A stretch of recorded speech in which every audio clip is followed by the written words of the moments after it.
Dear students and viewers, Assalamu alaikum and good evening. সবাইকে আজকের ক্লাসে স্বাগত জানাচ্ছি। যে যেখান থেকে লাইভে যুক্ত হয়েছেন নিশ্চয়ই সবাই ভালো আছেন এবং নিরাপদে আছেন। অনুরোধ করছি যারা লাইভে যুক্ত হয়েছেন আমাকে ঠিকমতো শোনা যাচ্ছে এবং ঠিকমতো দেখা যাচ্ছে কিনা তা নিশ্চিত করার জন্য। সবাইকে অনুরোধ করছি আমাকে ঠিকমতো শোনা যাচ্ছে এবং দেখা যাচ্ছে কিনা তা নিশ্চিত করার জন্য। আপনারা যারা লাইভে যুক্ত হয়েছেন সবাইকে আজকের ক্লাসে মার্চ ফরওয়ার্ডের পক্ষ থেকে স্বাগত জানাচ্ছি। March forward free coaching for BCS and others BCS পরীক্ষার্থীদের জন্য একটি যুগান্তকারী পদক্ষেপ গ্রহণ করেছে, যার মাধ্যমে বিসিএস পরীক্ষার্থীরা স্বপ্ন পূরণে অনেক দূর এগিয়ে যেতে পারবে বলে আমি বিশ্বাস করি। বিসিএস পরীক্ষার্থীদের স্বপ্ন পূরণে সহযোগিতা করতে March forward BCS preliminary coaching শুরু করেছে।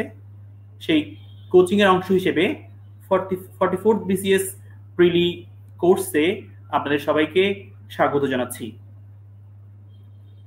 আমি দেখতে পাচ্ছি অনেকেই আমার সাথে লাইভে যুক্ত হয়েছেন। আমি সবাইকে অনুরোধ করছি আজকের লাইভটি শেয়ার করে দেওয়ার জন্য, যেন আপনার বন্ধু বান্ধবরা আজকের ক্লাসটি দেখতে পারে এবং আপনার বন্ধু বান্ধবরাও যেন মার্চ ফরওয়ার্ড এই প্ল্যাটফর্ম সম্পর্কে পরিচিত হতে পারে।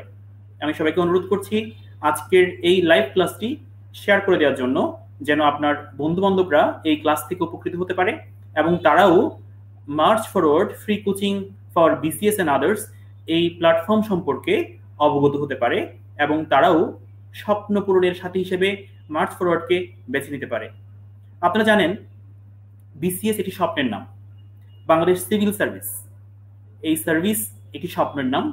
এই স্বপ্নের পথে আপনারা হাঁটছেন, আপনারা আজকে ক্লাসে যুক্ত হয়ে এই স্বপ্নের পথে হাঁটছেন, সেজন্য আপনাদেরকে অভিনন্দন জানাচ্ছি। আপনাদের সবাইকে আজকের ক্লাসে আবারও স্বাগত জানাচ্ছি। আজকে আপনাদের সাথে আমি লাইভে যুক্ত হয়েছি কক্সবাজার থেকে। আপনারা কে কোন জায়গা থেকে লাইভে যুক্ত হয়েছেন একটু যদি আমাকে কমেন্ট করে জানান, আমার বুঝতে সুবিধা হতো যে বাংলাদেশের কয়টি প্রান্ত থেকে আপনারা লাইভে যুক্ত হয়েছেন। আমি ইতিমধ্যেই বলেছি আমি কক্সবাজার থেকে লাইভে যুক্ত হয়েছি। আপনারা কে কোন জায়গা থেকে লাইভে যুক্ত হয়েছেন আমাকে একটু কমেন্ট করে প্লিজ জানান। ক্লাসের শুরুতেই আমার পরিচয় দিতে চাই। আমি মোহাম্মদ সাকিউদ্দিন কাদের। আমি 34th বিসিএস এর মাধ্যমে বাংলাদেশ সিভিল সার্ভিসে যোগদান করেছি। আমি বর্তমানে বিসিএস জেনারেল এডুকেশন ক্যাডারে কক্সবাজার গভর্নমেন্ট মহিলা কলেজে ইংরেজি প্রভাষক হিসেবে কর্মরত আছি। আমি বিশ্বাস করি আমি আজকে যেমন পরিচয় দিচ্ছি একদিন আপনারাও ঠিক আমার মতোই পরিচয় দিবেন, আমার মতোই বাংলাদেশ সিভিল সার্ভিসে যুক্ত হবেন, সেই প্রত্যাশা করছি, সেই আশাবাদ ব্যক্ত করছি। আপনাদের জন্য সেই শুভকামনা রাখছি। আমি আগেই বলেছিলাম বাংলাদেশ সিভিল সার্ভিস একটি স্বপ্নের নাম।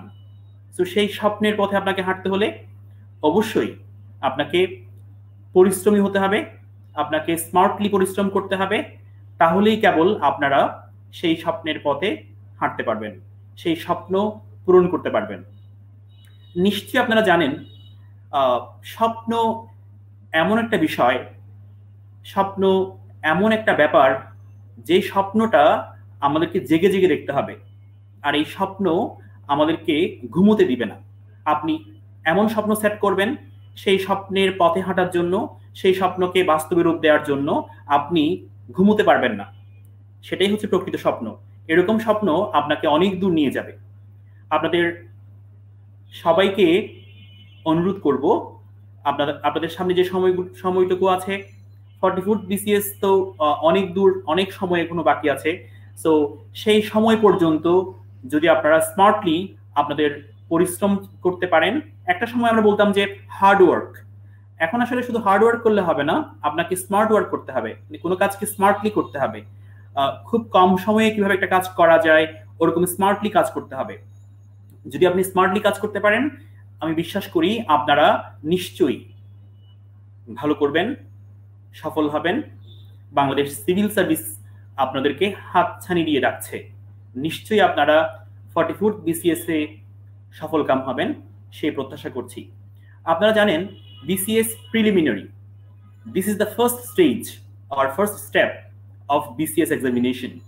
তো এটাকে বলা হয় বাছাই পরীক্ষা, এটাকে বলা হয় বাছাই পরীক্ষা।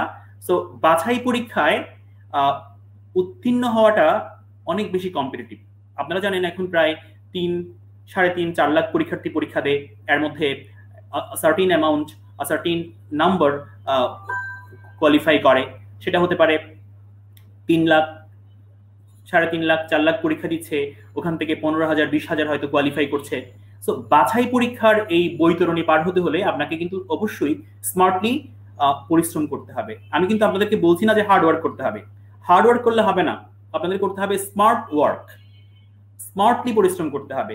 আপনি যদি স্মার্টলি পরিশ্রম করতে পারেন তাহলে আমি বিশ্বাস করি যে আপনি নিশ্চয়ই ভালো করতে পারবেন। সো অনেক কথা বললাম, আপনাদেরকে স্বপ্ন দেখালাম যে আপনাদেরকে BCS এ উত্তীর্ণ হতে হবে, আপনাদেরকে BCS এর স্বপ্ন পূরণ করতে লেগে থাকতে হবে। আমি বিশ্বাস করি আপনারা সবাই স্বপ্নের পথে হাঁটবেন। ইতিমধ্যে আমি দেখতে পাচ্ছি অনেকেই আমাদের সাথে লাইভে যুক্ত হয়েছেন। যারা লাইভে যুক্ত হয়েছেন সবাইকে অনুরোধ করছি আজকের ক্লাসটি শেয়ার করে দেওয়ার জন্য। অনেকেই সালাম দিয়েছেন, সবাইকে ওয়ালাইকুম আসসালাম বলছি। সবাইকে অনুরোধ করছি আজকের লাইভটি আপনারা শেয়ার করে দেন, আপনাদের ফ্রেন্ডদেরকে মেনশন করে দেন, যেন আপনাদের ফ্রেন্ডরা আজকের ক্লাস সম্পর্কে এবং এই মার্চ ফরওয়ার্ড প্ল্যাটফর্ম সম্পর্কে অবগত হতে পারে। তারাও যেন BCS এর স্বপ্ন পূরণে মার্চ ফরওয়ার্ডকে সহযোগী হিসেবে গ্রহণ করতে পারে। আমি দেখতে পাচ্ছি অনেকেই তাদের ফ্রেন্ডদেরকে মেনশন করেছেন, সবাইকে অসংখ্য ধন্যবাদ। আমরা আর কথা না বাড়িয়ে আজকে ক্লাসে চলে যাচ্ছি। প্রথমেই আপনাদের জন্য একটা ছোট্ট প্রশ্ন, আমরা সেই প্রশ্নগুলো সলভ করেই আজকের ক্লাসের মূল আলোচনা শুরু করব।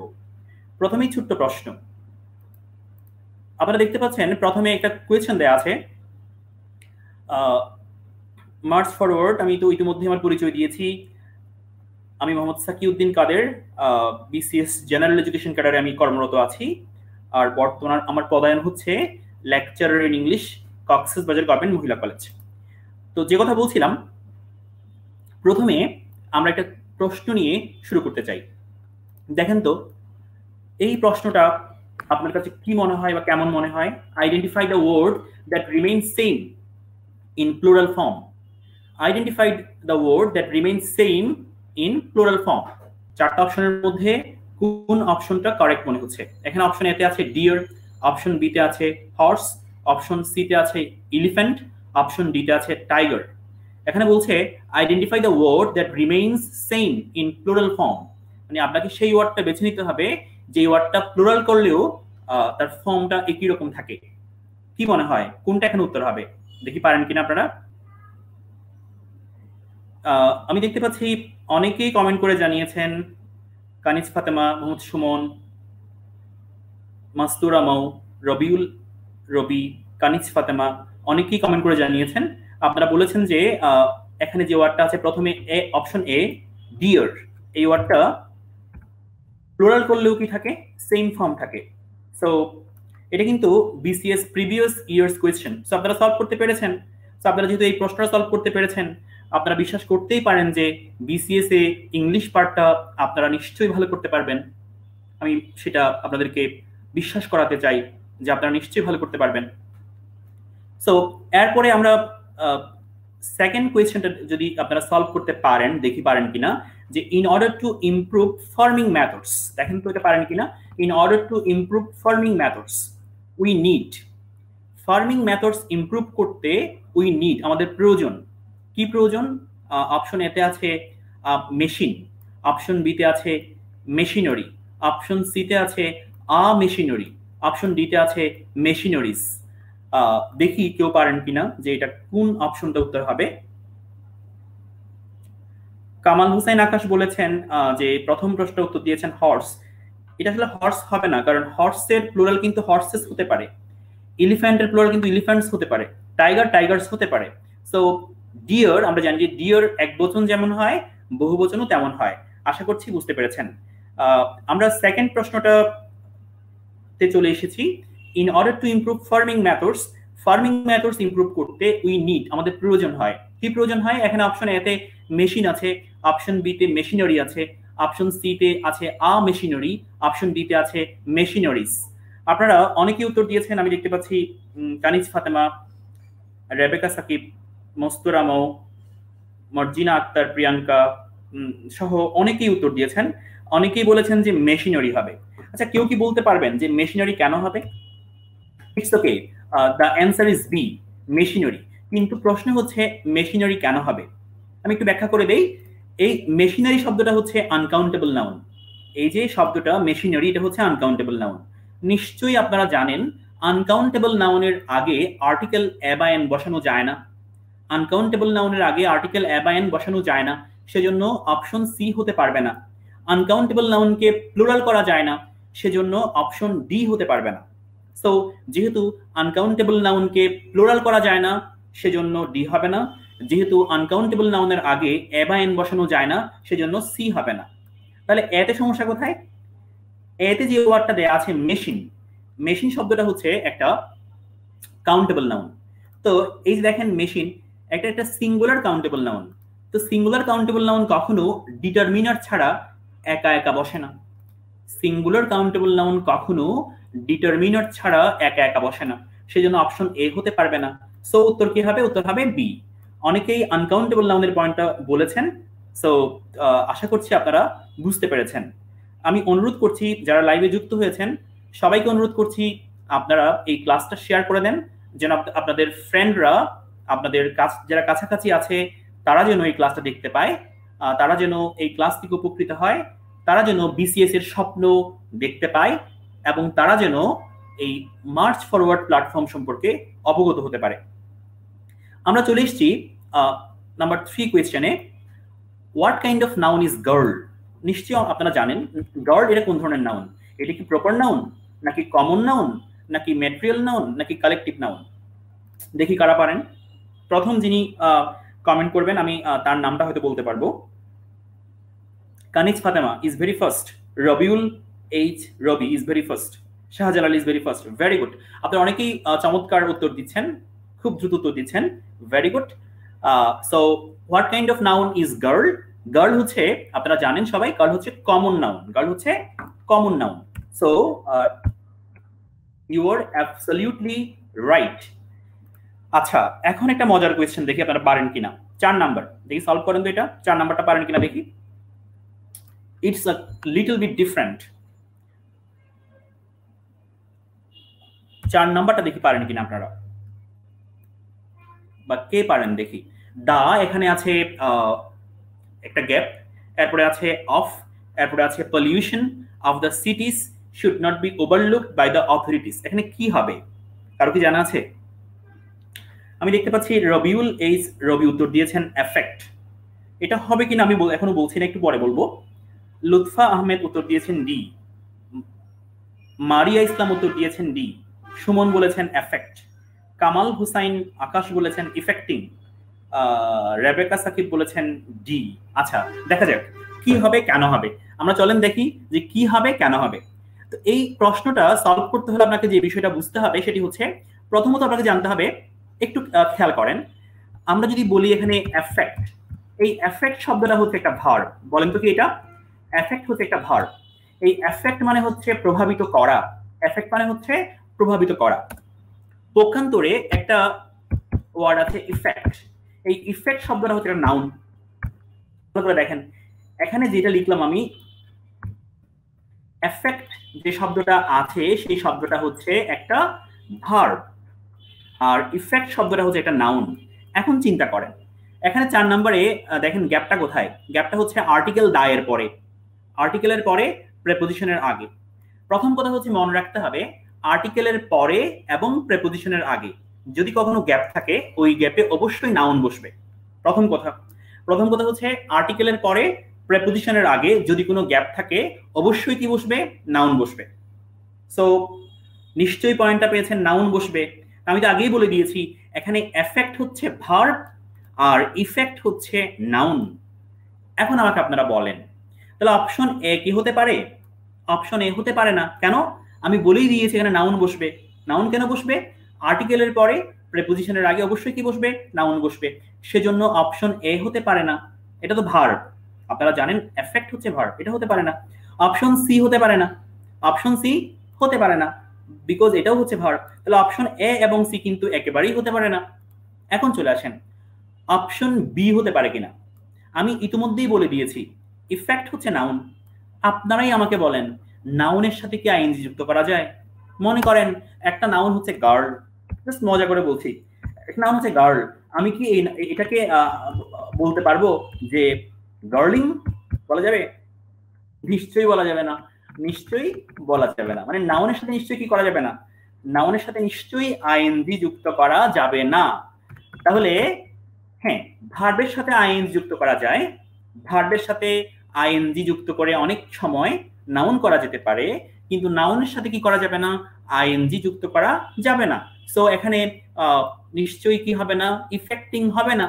তো অপশন এও যদি না হয়, অপশন বিও যদি না হয়, অপশন সিও যদি না হয়, নিশ্চয়ই কি হবে? অপশন ডি হবে। আমরা জানি ইফেক্ট হচ্ছে নাউন, তাহলে এই নাউনটাকে যদি প্লুরাল করা হয় কি হবে? ইফেক্টস হবে।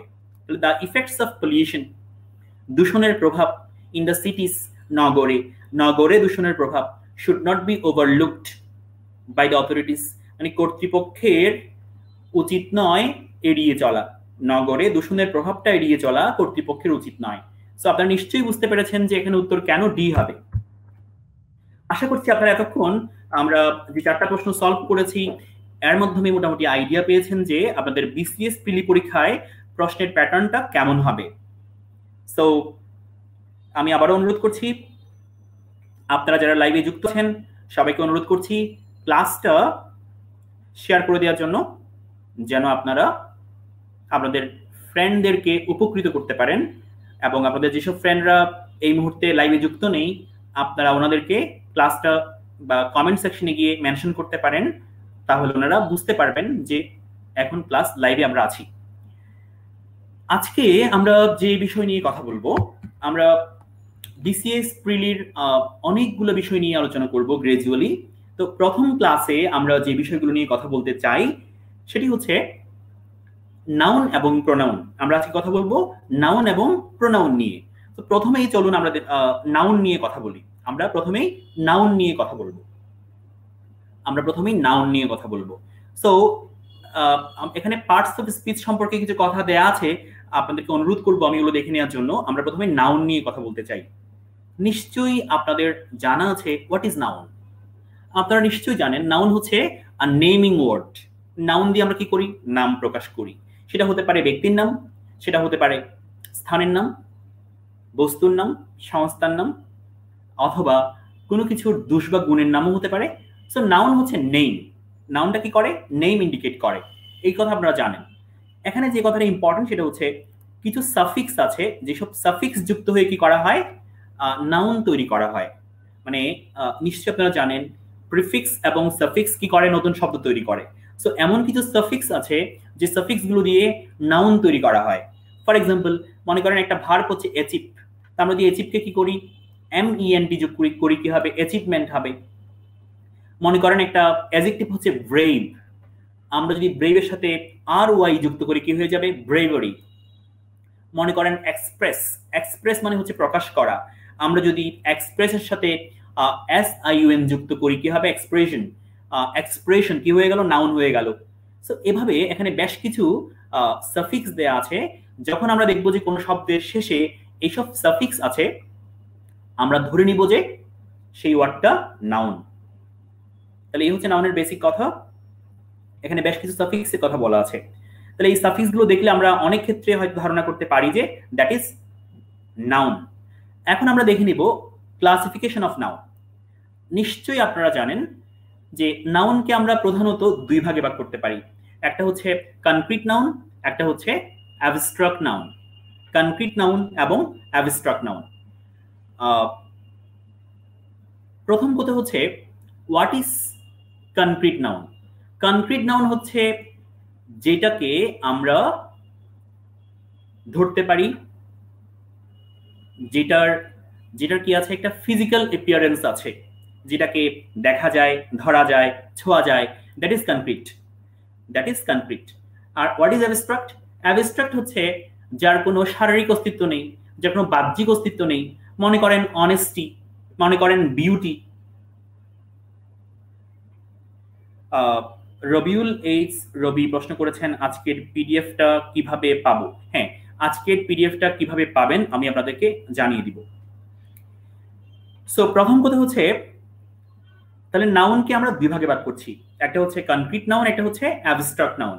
প্রশ্ন হচ্ছে what is concrete noun. Concrete noun হচ্ছে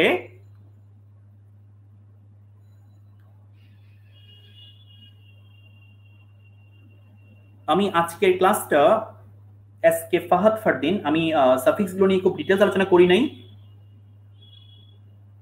এস কে ফাহাদ ফারদিন বলেছেন ইফেক্ট কেন হবে না। হ্যাঁ, ইফেক্ট হবে না মানে হচ্ছে ওখানে তো অপশনে ইফেক্ট ছিল না, কি ছিল, ইফেক্টস ছিল, প্লুরাল ছিল। এস কে ফাহাদ ফারদিন আপনাকে বলছি অপশনে ইফেক্ট ছিল না, কি ছিল, ইফেক্টস, প্লুরাল ছিল। সো অপশনে যেহেতু প্লুরাল ছিল সেটাই হবে। আচ্ছা, আমি সাফিক্সগুলো নিয়ে খুব ডিটেলস আলোচনা করি নাই, কারণ হচ্ছে আমাকে অনেক দূর পথ পাড়ি দিতে হবে, মানে অনেকগুলো বিষয় নিয়ে কথা বলতে হবে। সেজন্য আপনারা এই লেকচার মেটেরিয়ালসটা কালেক্ট করে নিলে নিশ্চয়ই ওখানে আপনারা পেয়ে যাবেন। আপনারা মার্চ ফরওয়ার্ড কর্তৃপক্ষের সাথে যোগাযোগ করে এই লেকচার মেটেরিয়ালটা কালেক্ট করে নেবেন। আপনারা মার্চ ফরওয়ার্ডের যে মেসেঞ্জার আছে, মানে আপনাদের যে পেজ থেকে আপনারা ক্লাস করছেন, সেই পেজে মেসেজ অপশনে গিয়ে আপনারা মেসেজ দিবেন মার্চ ফরওয়ার্ডকে, তাহলে আপনারা নিশ্চয়ই আজকের ক্লাসের পিডিএফ ফাইল সংগ্রহ করতে পারবেন। সো আমরা যে কথা বলছিলাম, concrete noun and abstract noun. Concrete noun হচ্ছে যার বাহ্যিক অস্তিত্ব আছে, যার শারীরিক অস্তিত্ব আছে। আর অ্যাবস্ট্রাক্ট নাউন হচ্ছে যার বাহ্যিক বা শারীরিক অস্তিত্ব নেই। যে কথা বলছিলাম, মনে করেন যে বিউটি, সৌন্দর্য, অনেস্টি, অনেস্টি হচ্ছে সততা। তাহলে এই যে নাউনগুলো, বিউটি, অনেস্টি, এই যে নাউনগুলো, এগুলোকে বলছি আমরা অ্যাবস্ট্রাক্ট নাউন, কারণ এগুলোর কি নেই, কোনো শারীরিক অস্তিত্ব নেই, বাহ্যিক অস্তিত্ব নেই, শারীরিক কোনো গঠন নেই, এরকম বিষয়গুলোকে আমরা বলি অ্যাবস্ট্রাক্ট নাউন। প্রথমে আমরা আলোচনা করব এখন কনক্রিট নাউন নিয়ে। আমরা দেখব যে কনক্রিট নাউনকে আমরা চার ভাগে ভাগ করতে পারি। কয় ভাগে ভাগ করতে পারি? চার ভাগে ভাগ করতে পারি। একটা হচ্ছে প্রপার নাউন, একটা হচ্ছে কমন নাউন, একটা হচ্ছে collective noun, and last one is material noun.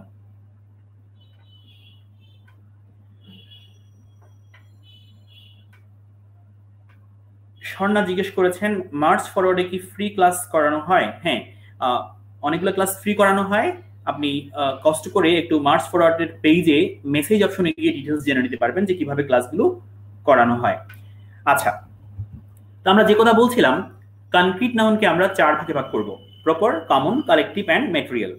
Proper noun, আচ্ছা আমি যদি এখন বলি যে সুবর্ণা, আমি যদি বলি সুবর্ণা, তাহলে কেবল কি করা হবে? সুবর্ণা রেসপন্স করবে। আমি যদি এখন বলি যে স্বর্ণা, কেবল স্বর্ণা রেসপন্স করবে। আমি যদি এখন বলি যে রবিউল, কেবল রবিউল রেসপন্স করবে। আমি যদি এখন বলি যে ফাহাদ, কেবল ফাহাদ রেসপন্স করবে। তাহলে এই যে আমি বললাম স্বর্ণা, সুবর্ণা, ফাহাদ, রবিউল, এই যে তাদের প্রত্যেকের আলাদা আলাদা নাম, এগুলোকে আমরা বলি, এগুলো হচ্ছে প্রপার নাউন, এগুলো হচ্ছে প্রপার নাউন। আর যদি আমরা বলি যে স্টুডেন্ট, মনে করেন আপনারা সবাই হচ্ছেন স্টুডেন্ট, তাহলে এই যে বললাম স্টুডেন্ট, এই স্টুডেন্ট শব্দটা হচ্ছে কমন নাউন। সো প্রপার নাউনের সাথে কমন নাউনের বেসিক ডিফারেন্সটা হচ্ছে এরকম। মনে করেন আমি যদি বলি স্বর্ণা, সুবর্ণা, এটা হচ্ছে প্রপার নাউন। আর যদি বলা হয় গার্ল, গার্ল হচ্ছে, স্বর্ণা সুবর্ণা হচ্ছে প্রপার নাউন, আর গার্ল হচ্ছে কমন নাউন। একইভাবে মনে করেন ফাহাদ, তারপরে হচ্ছে রবিউল, এটা হচ্ছে প্রপার নাউন। আর যদি বয় বলি, এটা হচ্ছে কমন নাউন। মনে করেন ঢাকা, চিটাগং, সিলেট, রাজশাহী, এগুলো হচ্ছে প্রপার নাউন। আর যদি বলি সিটি, এটা হচ্ছে কমন নাউন। সো আশা করছি আপনারা প্রপার নাউন এবং কমন নাউন সম্পর্কে আইডিয়া পেয়েছেন। প্রপার নাউন, মোহাম্মদ আলাউদ্দিন জিজ্ঞেস করেছেন স্যার ফ্রি ক্লাসের রুটিন কিভাবে সংগ্রহ করব। মোহাম্মদ আলাউদ্দিন, আমি আপনাকে অনুরোধ করব যে মার্চ ফরওয়ার্ডের যে নিজস্ব ফেসবুক পেজ আছে সেই পেজে মেসেজ অপশনে গিয়ে একটু মেসেজ দিয়ে আপনি হয়তো তথ্যগুলো পেয়ে যাবেন। আচ্ছা, আরেকটা কথা, সেটি হচ্ছে আপনারা যারা লাইভে যুক্ত হয়েছেন সবাইকে আমি অনুরোধ করছি আপনারা এই ক্লাসটা আপনাদের বন্ধু বান্ধবরা যেন দেখতে পায় সেজন্য শেয়ার করে দিবেন এবং আপনাদের ফ্রেন্ডদেরকে মেনশন করে দিবেন, তাহলে এই ক্লাস থেকে একসাথে অনেকেই উপকৃত হতে পারবে। আচ্ছা, আমরা যে কথা বলছিলাম প্রপার নাউনের ইউজটা একটু দেখেন। প্রপার নাউনের আগে নিশ্চয়ই আর্টিকেল বসে না। মনে করেন মেহেরুন, মেহেরুন হচ্ছে একটা proper noun, Meherun is a proper noun, তাহলে মেহেরুনের আগে নিশ্চয়ই কি বসবে না? আর্টিকেল বসবে না। প্রপার নাউনের প্রথম অক্ষর কি হয়? ক্যাপিটাল হয়, আপনারা জানেন। প্রপার নাউনের প্রথম বর্ণটা কি হয়? ক্যাপিটাল হয়। জানেন আপনারা মেধা কেম হিয়ার, তাহলে এখানে মেধা, মেধা হচ্ছে একটা প্রপার নাউন, এখানে এমটা কি হয়েছে? ক্যাপিটাল হয়েছে। প্রপার নাউন নিশ্চয়ই প্লুরাল হবে না। রহিম নিশ্চয়ই প্লুরাল হতে পারবে না। সো এই হচ্ছে প্রপার নাউন। এখন চলে আসেন কমন নাউন। আমি প্রপার নাউন আলোচনা করার সময়ই তোমাদের বলে দিয়েছি যে what is common noun. Common নাউনটা কিরকম দেখেন, আমি যখন বয় বলি যে কোনো বয়কে বোঝায়, আমি যখন গার্ল বলি যে কোনো গার্লকে বোঝায়, আমি যখন সিটি বলি যে কোনো সিটিকে বোঝায়। মানে বয় হচ্ছে একটা কমন নাম, বয়টা হচ্ছে একটা কমন নাম, গার্ল হচ্ছে একটা কমন নাম। যে নামটা কমন সবার জন্য একই রকম কমন নাম, সেটাই হচ্ছে কমন নাম। খুব সহজ করে বললে এভাবে বলতে হয়। আচ্ছা, কমন নাউনের অপর নাম হচ্ছে ক্লাস নাউন। ওরা বলছে কমন নাউনের আরেকটা নাম হচ্ছে কি নাউন? Class noun. এখন ব্যাপার হচ্ছে কমন নাউন কিভাবে ব্যবহৃত হবে, কমন নাউন কিভাবে ব্যবহৃত হবে। আচ্ছা, বাক্যের প্রথমে দা ব্যবহার করে, মানে অনেক সময় কি করা যেতে পারে? কমন নাউনের আগে দা ইউজ করা যাবে। যেমন দেখেন the rose is a nice flower, তাহলে কমন নাউনের আগে দা ইউজ করা যায়। যেমন দেখেন the rose. The bird flies in the sky, the bird. The cow is useful animal, the cow. তার মানে এখানে রোজ, বার্ড, কাউ এগুলো হচ্ছে কমন নাউন। কমন নাউনের পূর্বে আমরা ইচ্ছে করলে কি করতে পারি? দা ইউজ করতে পারি। আচ্ছা, এখন আসেন কমন নাউন আর কিভাবে ইউজ করা যায়। কমন নাউনের প্রথমে আমরা চাইলে এ বা এন ইউজ করতে পারি। মনে করেন a rose is a nice flower, a rose বলা যাবে।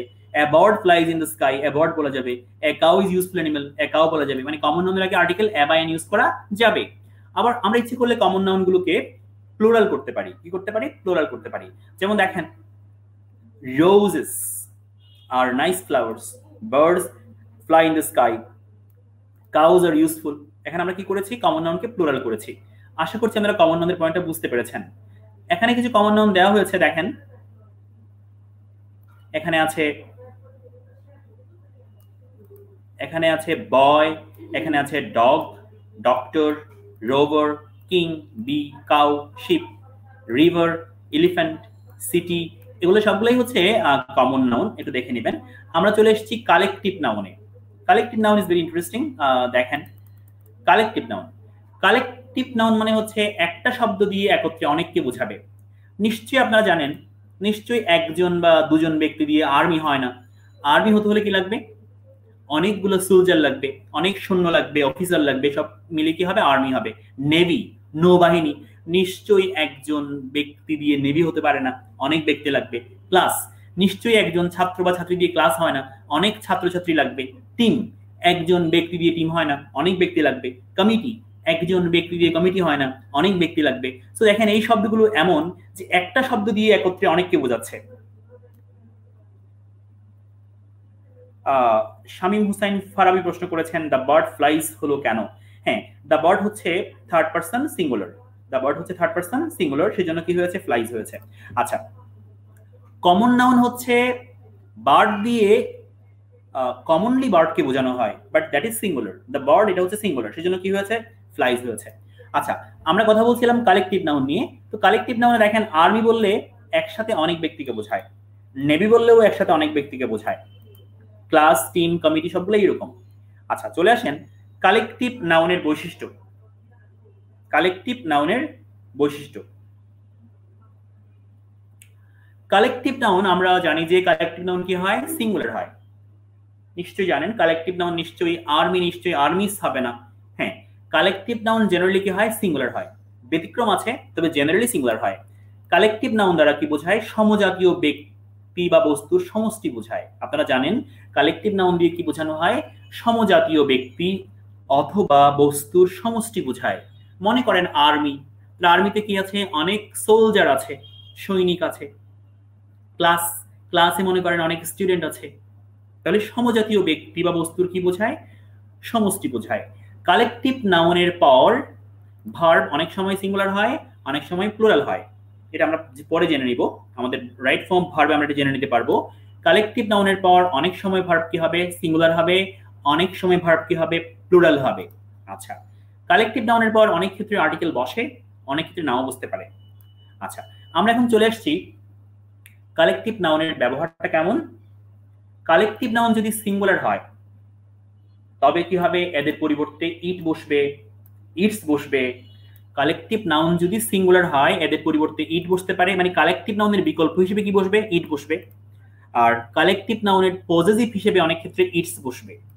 আর যদি ভাঙন বোঝায়, আচ্ছা এখানে একটা কথা খেয়াল করেন, কালেকটিভ নাউনের ভাঙন বোঝাচ্ছে মানে কিরকম, মনে করেন collective noun, for example collective নাউনে যারা যুক্ত আছে, মানে মনে করেন যে আমরা বলি যে জুরি, এই যে দেখেন এই ওয়ার্ডটা দেখেন, এখানে যে ওয়ার্ডটা আছে জুরি, জুরি ওয়ার্ডটা, জুরি মানে হচ্ছে বিচারক মণ্ডলী, জুরি মানে হচ্ছে বিচারক মণ্ডলী, মানে কয়েকজন বিচারককে একত্রে আমরা বলছি জুরি। তাহলে এই জুরি শব্দটা অনেক ক্ষেত্রে এক বচন হবে, অনেক ক্ষেত্রে বহু বচন হবে। প্রশ্ন হচ্ছে এক বচন কখন হবে, এটা তখনই এক বচন হবে যখন এখানে যে কয়জন বিচারক আছেন সবাই একমত পোষণ করেন, সবাই একই সিদ্ধান্ত প্রণয়ন করেন। সবাই মিলে যদি কি করেন, একই সিদ্ধান্ত প্রণয়ন করেন, আমরা বলবো যে দা জুরি হচ্ছে সিঙ্গুলার। আর যদি এমন হয় যে এখানে যে কয়জন বিচারক আছেন তারা এক একজন যদি এক এক মত পোষণ করেন, তাহলে কিন্তু এটাকে আর সিঙ্গুলার মনে করা যাবে না, এটা কি করতে হবে, প্লুরাল মনে করতে হবে। যদি আমরা এই জুরিকে প্লুরাল মনে করি, তার বিকল্প হিসেবে কি আনতে হবে, দে আনতে হবে।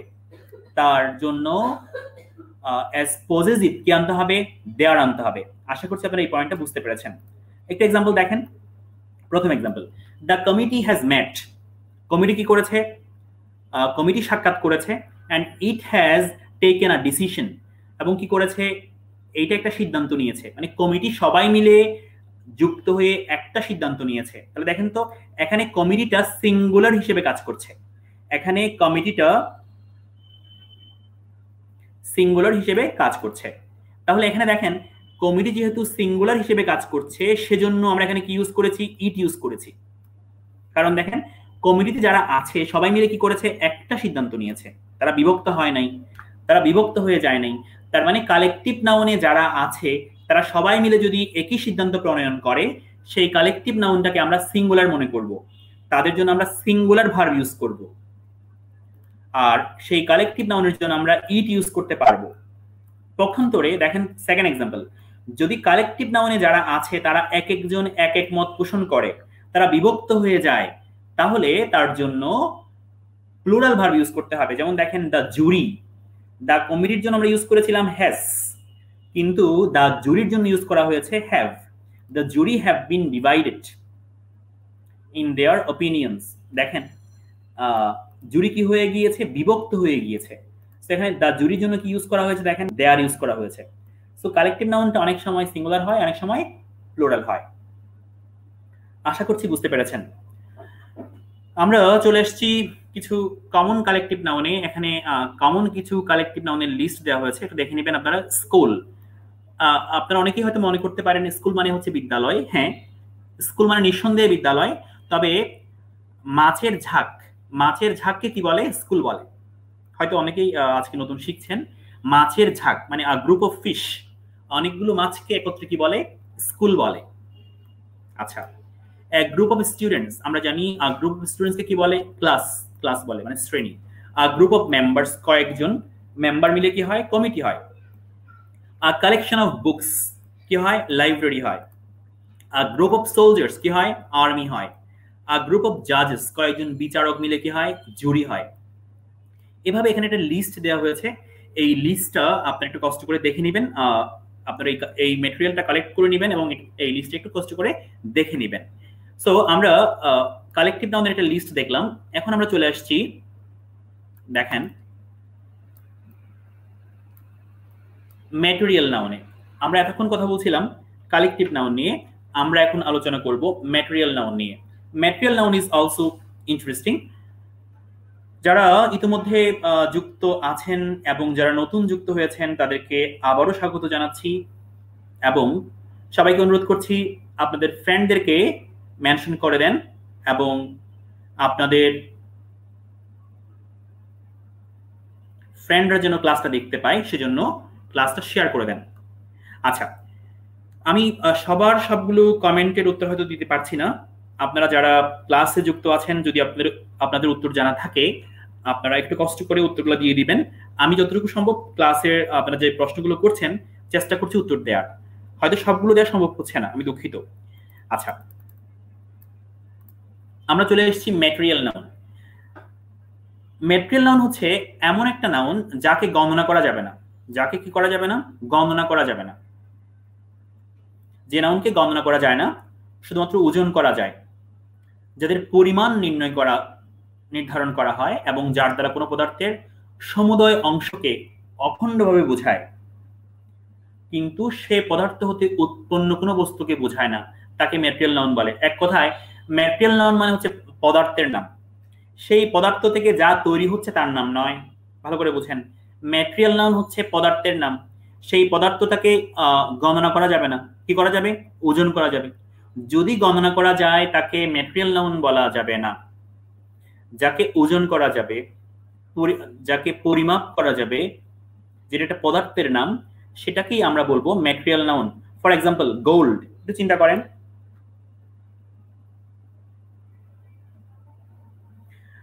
শামীম হুসাইন ফারাবি, কালেকটিভ নাউন এর সিঙ্গুলার এবং প্লুরাল ব্যাপারটা আরেকবার বোঝানো যাবে কিনা? আচ্ছা, আমি আরেকবার বলছি, একটু খেয়াল করেন। কালেকটিভ নাউন সিঙ্গুলার কখন হবে আর প্লুরাল কখন হবে? মনে করেন আমি বললাম যে দ্য জুরি মানে হচ্ছে বিচারক মণ্ডলী। এখন মনে করেন যে একটা প্যানেলে 4 জন বিচারক আছেন। 4 জন বিচারক সবাই মিলে একই সিদ্ধান্ত উপনীত হয়েছেন। মনে করেন যে একটা মামলা, ওই মামলায় কি রায় হবে সেই রায় 4 জন বিচারক মিলে একই সিদ্ধান্ত উপনীত হয়েছেন। তার মানে এখানে জুরি শব্দটাতে যে 4 জন ব্যক্তি আছেন, যে 4 জন বিচারক আছেন, সবাই একমত পোষণ করেছেন। যেহেতু সবাই একমত পোষণ করেছেন সেজন্য এই দা জুরিটাকে আমরা বলবো এটা হচ্ছে সিঙ্গুলার। অর্থাৎ কালেকটিভ নাউনের মধ্যে যারা অন্তর্ভুক্ত আছেন সবাই যদি একমত পোষণ করেন, সবাই যদি একই ধারণা প্রদান করেন, সেই কালেকটিভ নাউনটাকে আমরা সিঙ্গুলার বলবো। পক্ষান্তরে যদি কালেকটিভ নাউনে যারা আছে তারা এক একজন এক এক মত পোষণ করেন, মনে করেন যে 4 জন বিচারক আছেন, 2 জন এক পক্ষে রায় দিচ্ছেন আর 2 জন অন্য পক্ষে রায় দিচ্ছেন।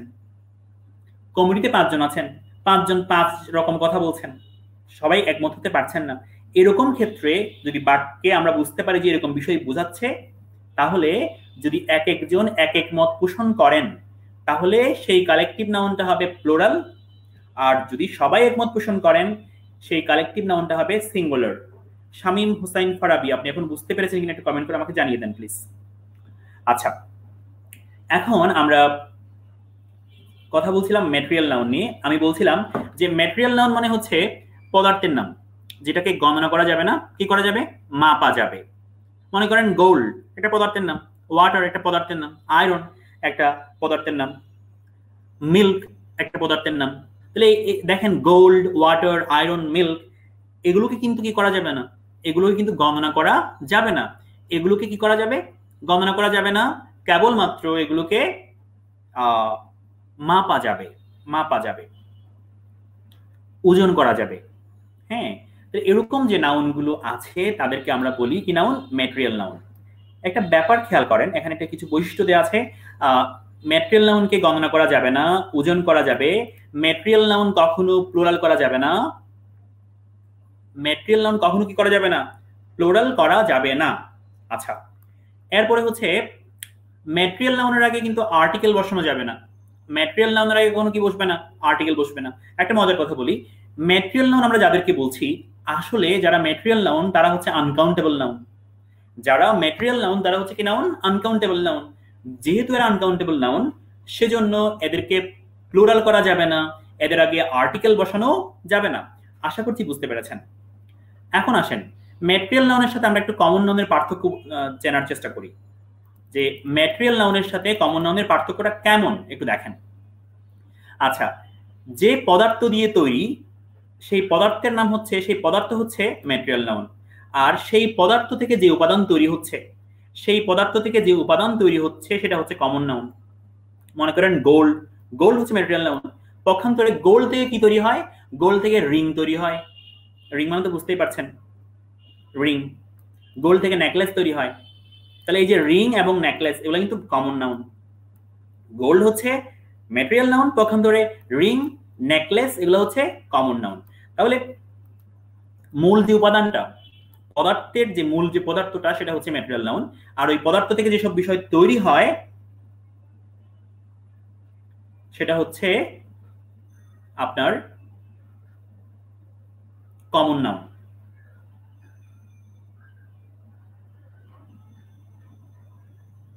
এসকে ফাহাদ ফারদিন বলছেন 10 হার্ড নাকি 10 হার্টস। আচ্ছা, আমি আসলে প্রশ্ন বুঝতে পারছি না। হার্ড মানে হচ্ছে,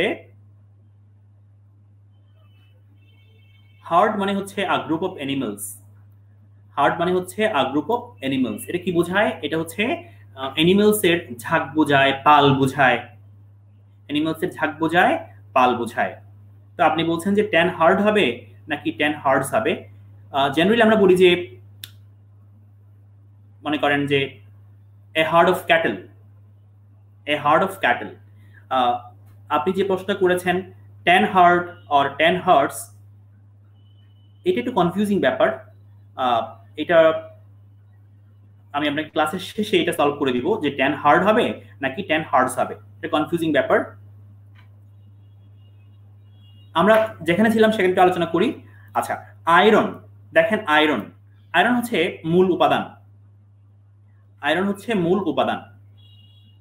তো মূল উপাদানটা হচ্ছে আমার কি নাউন? এটা হচ্ছে ম্যাটেরিয়াল নাউন। আর পক্ষান্তরে এখানে দেখেন, পক্ষান্তরে আয়রন থেকে যা তৈরি হয় সেটা হচ্ছে শিকল, সেটা হচ্ছে সিজার্স, সেটা হচ্ছে রড, এগুলো হচ্ছে কি নাউন? Common noun. মনে করেন উড হচ্ছে ম্যাটেরিয়াল, আর উড থেকে কি তৈরি হয়? দেখেন, উড থেকে বেঞ্চ তৈরি হয়, চেয়ার তৈরি হয়, টেবিল তৈরি হয়, উইন্ডো তৈরি হয়, এগুলা হচ্ছে আপনার কমন নাউন। সো আশা করছি বুঝতে পেরেছেন। সো ম্যাটেরিয়াল হচ্ছে, ম্যাটেরিয়াল নাউন হচ্ছে মূল উপাদানটা। ম্যাটেরিয়াল নাউন হচ্ছে মূল উপাদানটা, সেই উপাদান থেকে যা তৈরি হয় তা হচ্ছে কি নাউন? Common noun.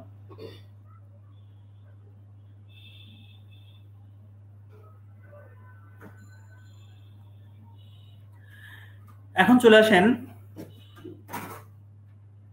এখানে সকল নাউনের সাথে কমন নাউনের কিছু সম্পর্ক দেয়া আছে, একটু দেখেন। আপনারা নিশ্চয়ই জানেন, প্রথম এক্সাম্পলটা দেখেন, দ্য চ্যারিটি অফ হাতেম তাই। দ্য চ্যারিটি অফ হাতেম তাই, জেনারেলি এখানে কিন্তু চ্যারিটি ওয়ার্ডটা আপনার একটা অ্যাবস্ট্রাক্ট নাউন। তো যখন আমরা বললাম যে চ্যারিটি অফ হাতেম তাই, তখন এই অ্যাবস্ট্রাক্ট নাউনটা কি হলো? কমন নাউনে পরিণত হলো। অ্যাবস্ট্রাক্ট নাউনটা কি হলো? কমন নাউনে পরিণত হলো। তার মানে যখন এটাকে স্পেসিফাই করে দেওয়া হলো তখন এটা কি হয়ে গেল? কমন নাউন হয়ে গেল।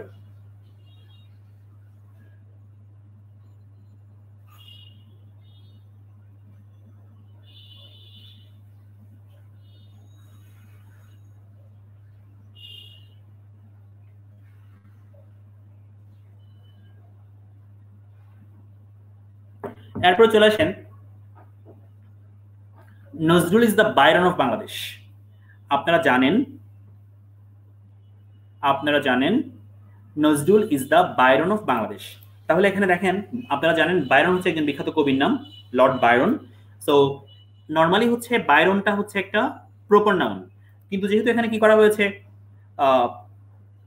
Nazrul is the Byron of Bangladesh বলা হয়েছে, এখানে কি করা হয়েছে? এই প্রপার নাউনটা কমন নাউন হিসেবে কি করা হয়েছে? ইউজ করা হয়েছে। আশা করছি আপনারা এই পয়েন্টটা বুঝতে পেরেছেন। আচ্ছা, আপনারা আমাকে একজন প্রশ্ন করেছিলেন, খুব সম্ভবত ফাহাদ, আমাকে ফাহাদ প্রশ্ন করেছিলেন 10 হার্ড হবে নাকি 10 হার্টস হবে। তো হার্ড শব্দটা, মানে হার্ড মানে পাল বা ঝাঁক, হার্ড শব্দটা প্রয়োজনে প্লুরাল হতে পারে। সিঙ্গুলার হিসেবে ইউজ হলে তো আমরা হার্ড বলবো, আর যদি প্লুরাল হয় তাহলে হার্টস বলা যাবে। 10 হলে কি হবে? তাহলে হার্টস বলা যাবে। মূল ব্যাপারটা আমরা সেই ব্যাপার দেখেন, আমরা নাউন কোথায় বসাবো? This is very important, this role is. Noun বসে সাবজেক্টের জায়গায়। কোথায় বসে? নাউন বসে সাবজেক্টের জায়গায়। প্রিয় শিক্ষার্থীরা, আমি দুঃখ প্রকাশ করছি, আমাদের কিছু টেকনিক্যাল প্রবলেমের কারণে আমরা একটু ডিসকানেক্ট হয়ে গিয়েছিলাম। আমি সেজন্য দুঃখ প্রকাশ করছি। সবাইকে আজকের ক্লাসে আবারও স্বাগত জানাচ্ছি। টেকনিক্যাল প্রবলেমের কারণে আমরা একটু ডিসকানেক্ট হয়ে গিয়েছিলাম, সেজন্য আমি আন্তরিকভাবে দুঃখ প্রকাশ করছি। যারা ইতিমধ্যে লাইভে যুক্ত হয়েছেন, আমি আবারও অনুরোধ করছি লাইভটা শেয়ার করে দেওয়ার জন্য। যেহেতু আমরা একটু টেকনিক্যাল প্রবলেমের কারণে আমরা ডিসকানেক্ট হয়ে গিয়েছিলাম, সেজন্য অনুরোধ করছি লাইভটা পুনরায় শেয়ার করে দেওয়ার জন্য। সবাইকে অপেক্ষা করার জন্য অনেক ধন্যবাদ জানাচ্ছি। খুব সম্ভবত সবাই এখন আমাকে শুনতে পাচ্ছেন এবং দেখা যাচ্ছে। যারা লাইভে যুক্ত আছেন, অনুরোধ করছি আমাকে দেখা যাচ্ছে এবং আমাকে শোনা যাচ্ছে কিনা একটু কমেন্ট করে নিশ্চিত করার জন্য।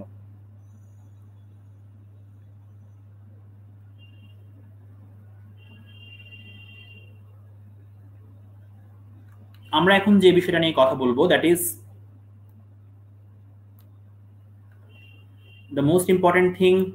নাউনের মধ্যে সবচেয়ে গুরুত্বপূর্ণ যে পয়েন্টটা আছে সেই পয়েন্ট নিয়ে আমরা কথা বলবো এখন, দ্যাট ইজ কাউন্টেবল এবং আনকাউন্টেবল নাউন। আমরা এখন কথা বলবো কাউন্টেবল এবং uncountable নাউনকে।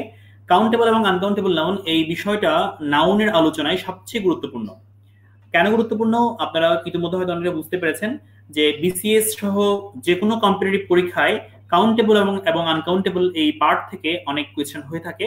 So this is very much important. এখন আসেন, হোয়াট ইজ কাউন্টেবল নাউন? নিশ্চয়ই আপনারা জানেন যে নাউনটাকে কাউন্ট করা যায়, কাউন্ট করা হয়, দ্যাট ইজ কাউন্টেবল নাউন।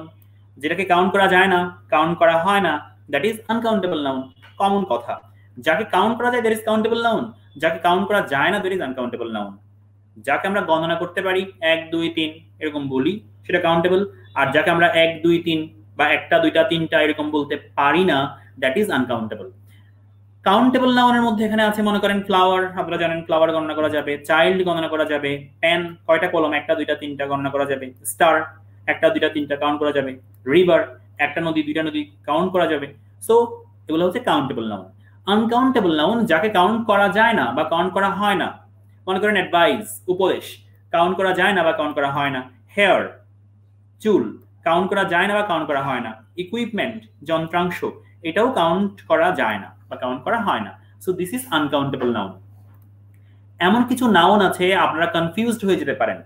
এমন কিছু নাউন আছে কনফিউজিং নাউন, আপনাদের কনফিউজিং মনে হতে পারে এটা কি কাউন্ট করা যায় নাকি কাউন্ট করা যায় না। সো কিছু নাউন আছে আপনাকে মনে রাখতে হবে যে এই নাউনটা কাউন্টেবল অথবা এই নাউনটা আনকাউন্টেবল। এমন কিছু নাউন আছে এটা আপনাকে আগে থেকেই মনে রাখতে হবে যে এই নাউনটা কাউন্টেবল নাকি আনকাউন্টেবল, কারণ গ্রামারে কিছু কনফিউজিং এরকম নাউন আছে। আমরা এগুলো দেখে নিব একটু পরে।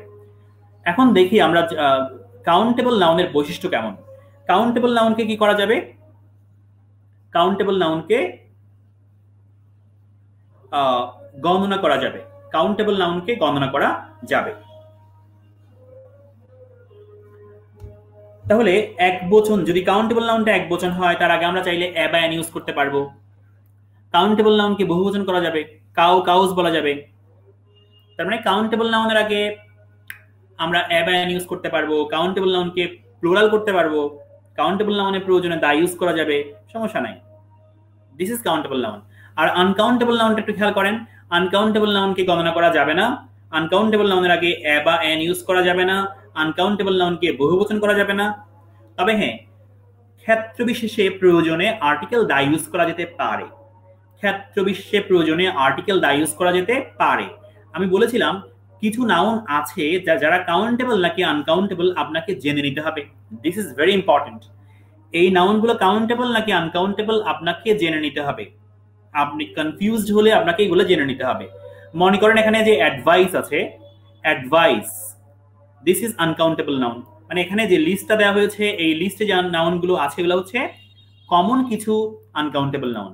তাহলে অ্যাডভাইস হচ্ছে আনকাউন্টেবল নাউন, অ্যাকোমোডেশন হচ্ছে আনকাউন্টেবল নাউন, ফার্নিচার। অনেকে কনফিউজ হতে পারেন ফার্নিচার আনকাউন্টেবল নাউন কিভাবে। সো ফার্নিচার আনকাউন্টেবল নাউন, কিন্তু টেবল, চেয়ার এগুলো হচ্ছে কাউন্টেবল। সো ফার্নিচার হচ্ছে আনকাউন্টেবল নাউন।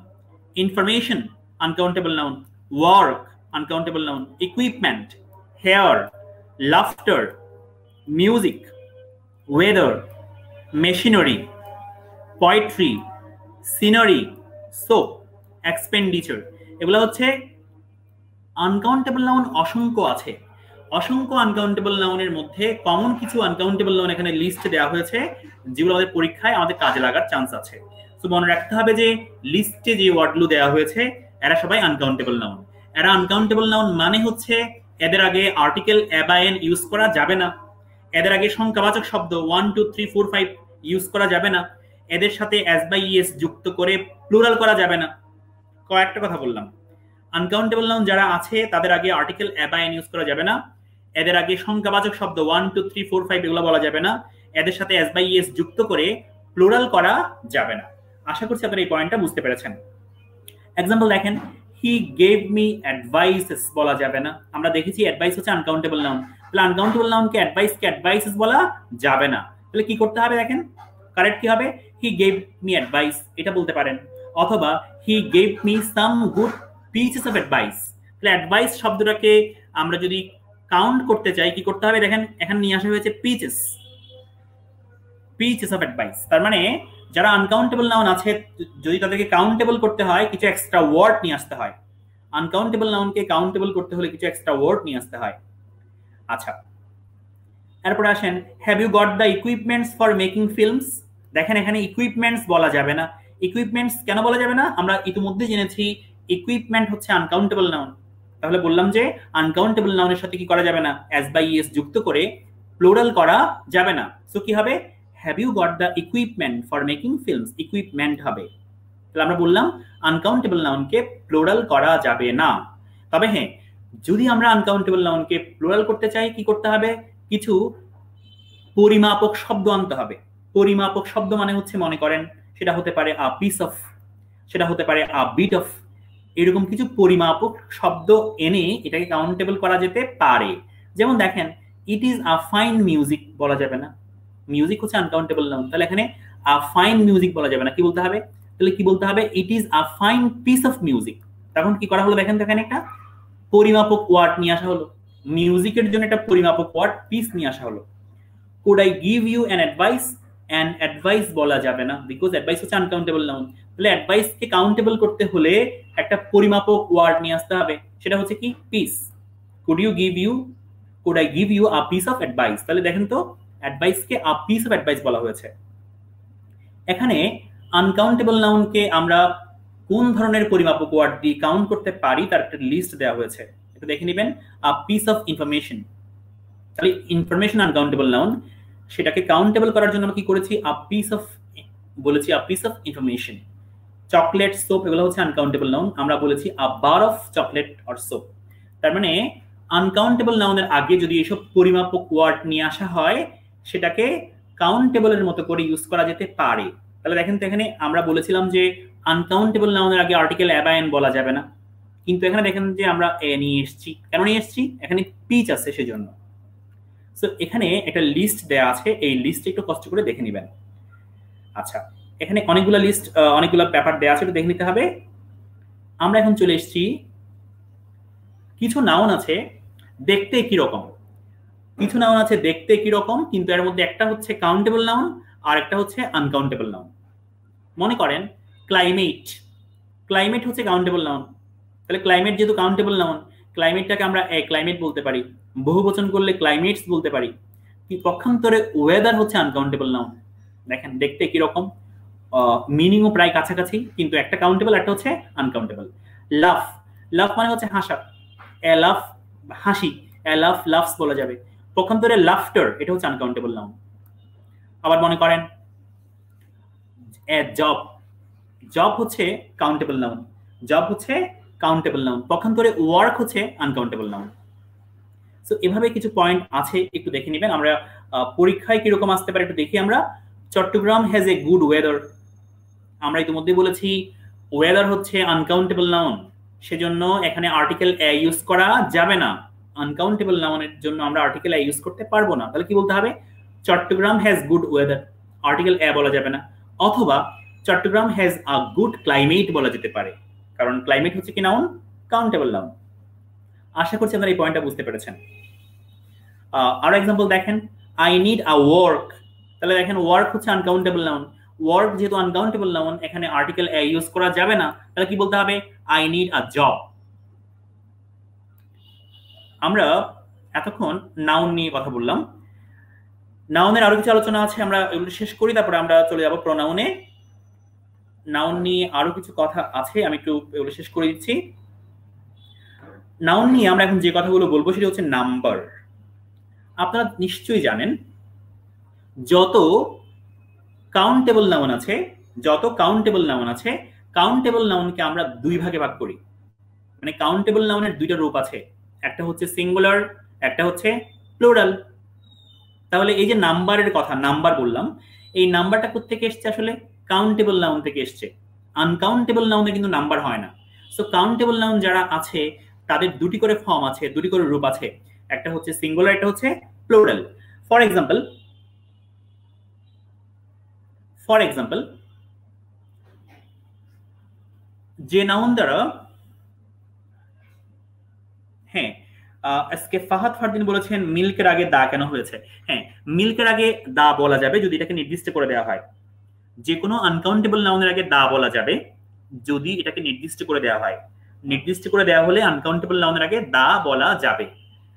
ঠিক আছে, মনে আমি যদি বলি যে মনে করেন the milk of New Zealand is pure, ভালো করে বুঝেন, the milk of New Zealand is pure, নিউজিল্যান্ডের দুধ হচ্ছে খাঁটি। তো দেখেন দ্য মিল্ক, এটা কোন মিল্ক? নিউজিল্যান্ডের মিল্ক। যখন আমরা আনকাউন্টেবল নাউনকে নির্দিষ্ট করে দিব তখন দা ইউজ করা যাবে। ফাহাদ ফারদিন বুঝতে পেরেছেন কিনা একটু কমেন্ট করে জানিয়ে দেন। আচ্ছা, আমরা চলে আসছিলাম নাম্বারের কথা বলছিলাম। সো যারা কাউন্টেবল নাউন তাদের দুটি রূপ আছে, একটা হচ্ছে সিঙ্গুলার, একটা হচ্ছে প্লুরাল। ফর এক্সাম্পল ম্যান হচ্ছে সিঙ্গুলার, বুক হচ্ছে সিঙ্গুলার। তাহলে বুককে বুকস বলা যাবে, বয়কে বয়েজ বলা যাবে, গার্লকে গার্লস বলা যাবে। বুঝতেই পারছেন। সো কাউন্টেবল নাউন যারা আছে তাদের একবচন এবং বহুবচন করা যায়।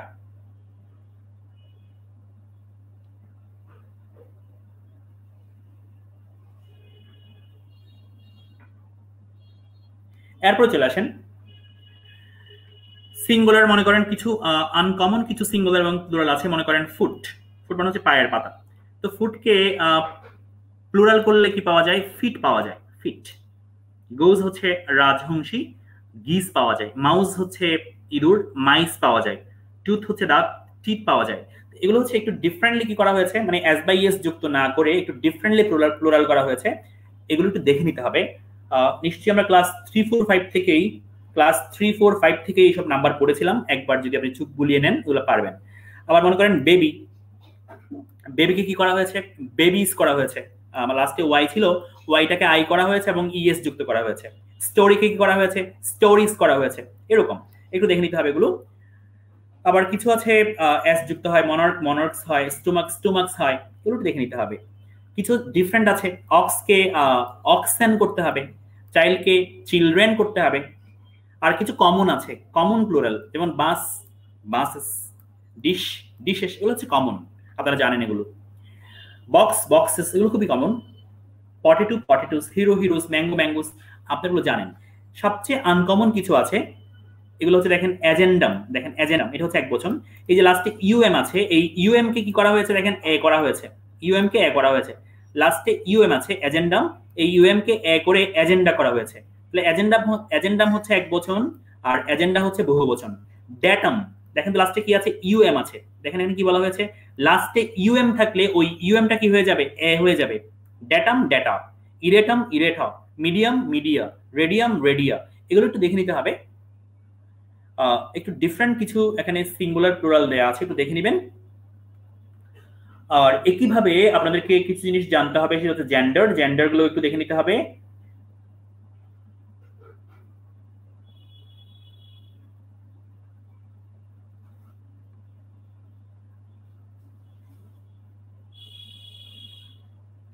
আমরা এখন যে বিষয়টা নিয়ে কথা বলবো, that is most important thing.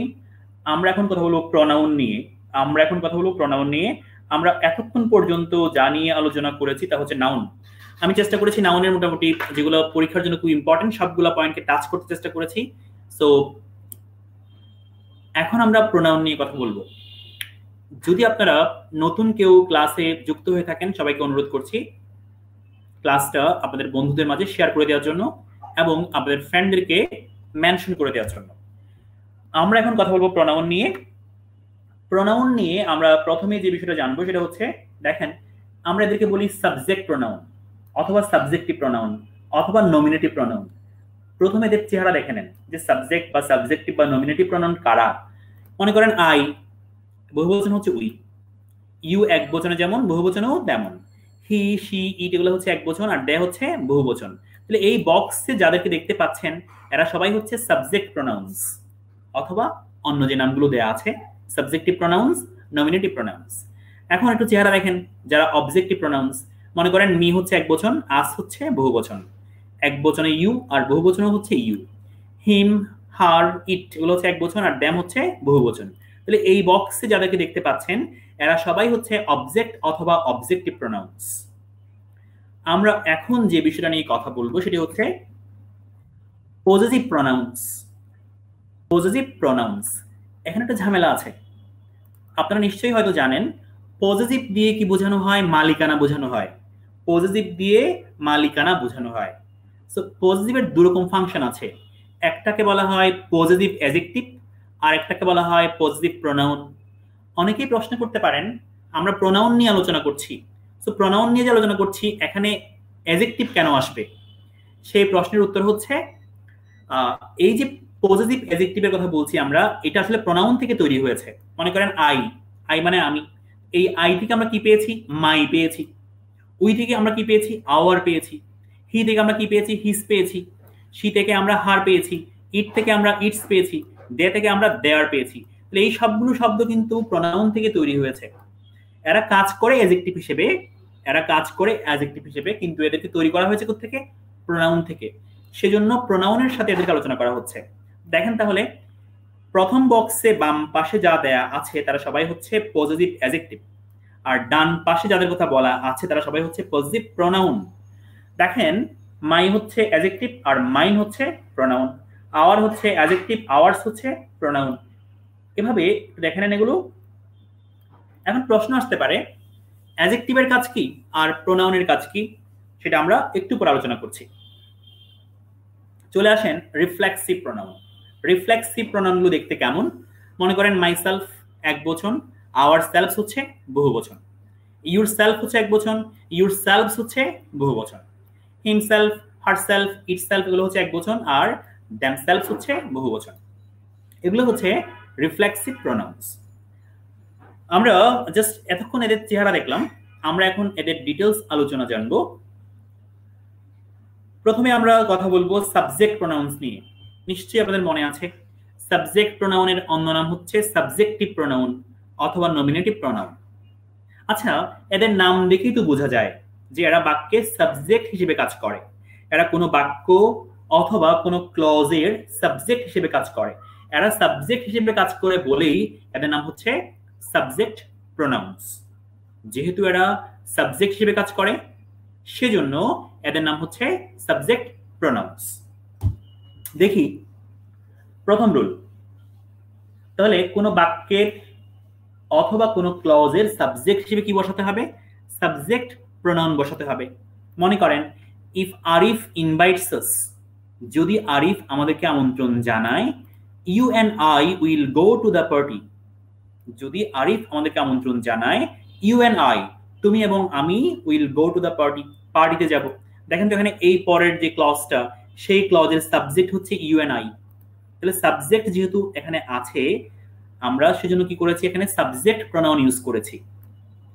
আচ্ছা, অবজেক্টের জায়গায় কখনো সাবজেক্ট মানে সাবজেক্টের জায়গায় কখনো অবজেক্ট ইউজ করা যাবে না। সাবজেক্টের জায়গায় কোনো অবজেক্ট ইউজ করা যাবে না। মনে করেন Rina and us are going to join the same team. Rina and us বলা যাবে না। এই বাক্যের সাবজেক্ট হচ্ছে রিনা এন্ড এটা, তাহলে এখানে রিনা এন্ড আস বলা যাবে না। কি বলতে হবে? রিনা এন্ড উই বলতে হবে।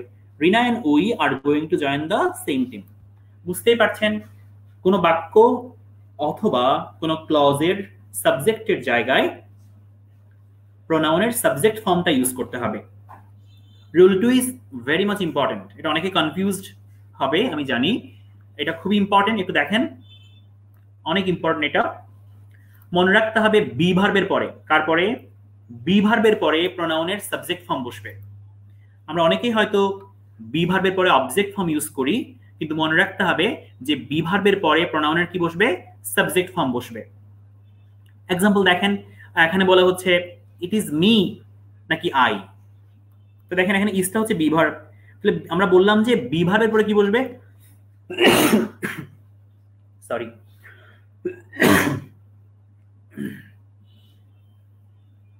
আমরা বললাম যে বি ভার্বের পরে প্রোনাউনের সাবজেক্ট ফর্ম বসবে। তাহলে ইট ইজ মি বলা যাবে না, কি বলতে হবে? It is I. It is I who am your friend. এই রুলটা খুবই কনফিউজিং, অনেকে যারা জানেন না তারা ভুল করতে পারেন। সো এটা একটু ভালো করে খেয়াল করতে হবে যে বি ভার্বের পরে প্রোনাউনের সাবজেক্ট ফর্ম বসবে, অবজেক্ট ফর্ম বসানো যাবে না। যেমন দেখেন it is he who has help that old man, তাহলে ইট ইজ এখানে হি বলেছি আমরা, এখানে কিন্তু হিম বলা যাবে না। পরীক্ষায় কোন স্টাইলে প্রশ্ন আসতে পারে, দেখেন ইট ওয়াজ হার হুম এভরিওয়ান ওয়ান্টেড টু উইন, তাহলে ইট ওয়াজ হার বলা যাবে না, কি বলতে হবে? ইট ওয়াজ শি। তাহলে বি ভার্বের পরে প্রোনাউনের কি বসবে?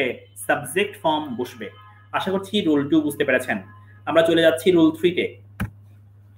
রুল 3, আমরা পজিটিভ সেন্টেন্সে এবং কম্পারেটিভ সেন্টেন্সে দেন ইউজ করি এবং অ্যাজ ইউজ করি।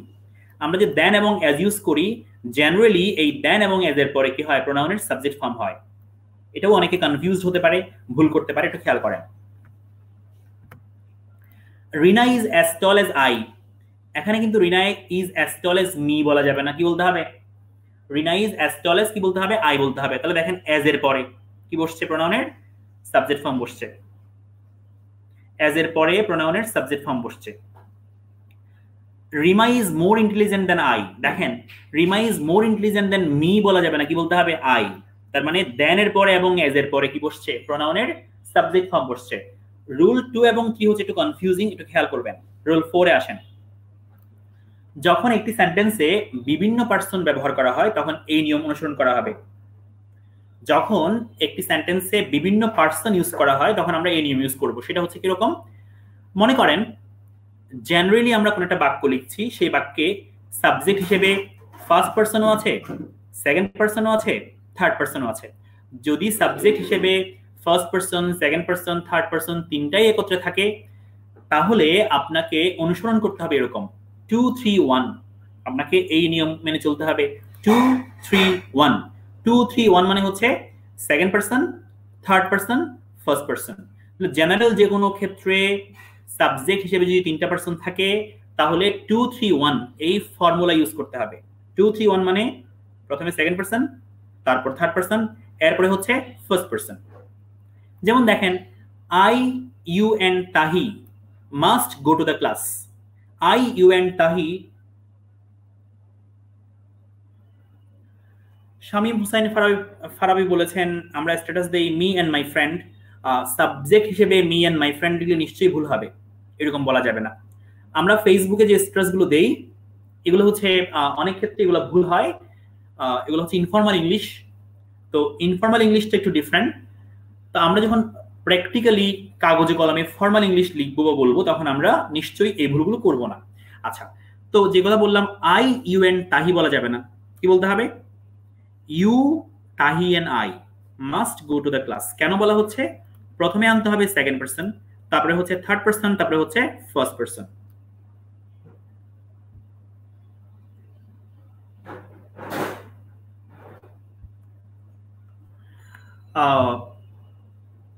মুকুন্দ বলেছেন রুল 2, রুল 2 তে প্রবলেম ওনার। রুল 2 তে আমরা যে কথা বলেছি সেটা হচ্ছে বি ভার্ব। মনে রাখতে হবে যে বি ভার্ব যারা আছে am is are was were, be verb যারা আছে সেই বি ভার্বের পরে প্রোনাউনের সাবজেক্ট ফর্ম বসবে। ফর এক্সাম্পল আমি যদি বলি এখানে যে ইট ইজ হি অথবা হিম, তাহলে দেখেন তো ইট ইজ হি হবে নাকি হিম হবে? আপনারা জানেন হি হচ্ছে সাবজেক্ট ফর্ম আর হিম হচ্ছে অবজেক্ট ফর্ম। হি হচ্ছে সাবজেক্ট ফর্ম, হিম হচ্ছে অবজেক্ট ফর্ম। তাহলে ইসটা হচ্ছে বি ভার্ব, তাহলে এই বি ভার্বের পরে নিশ্চয়ই কি বলা যাবে না? হিম বলা যাবে না, কি বলতে হবে? হি বলতে হবে। মুকুন্দ মন্ডল, আশা করছি বুঝতে পেরেছেন। বুঝতে পেরেছেন কিনা কমেন্ট করে জানান। তাহলে বি ভার্বের পরে প্রোনাউন কি হবে? সাবজেক্ট ফর্ম হবে।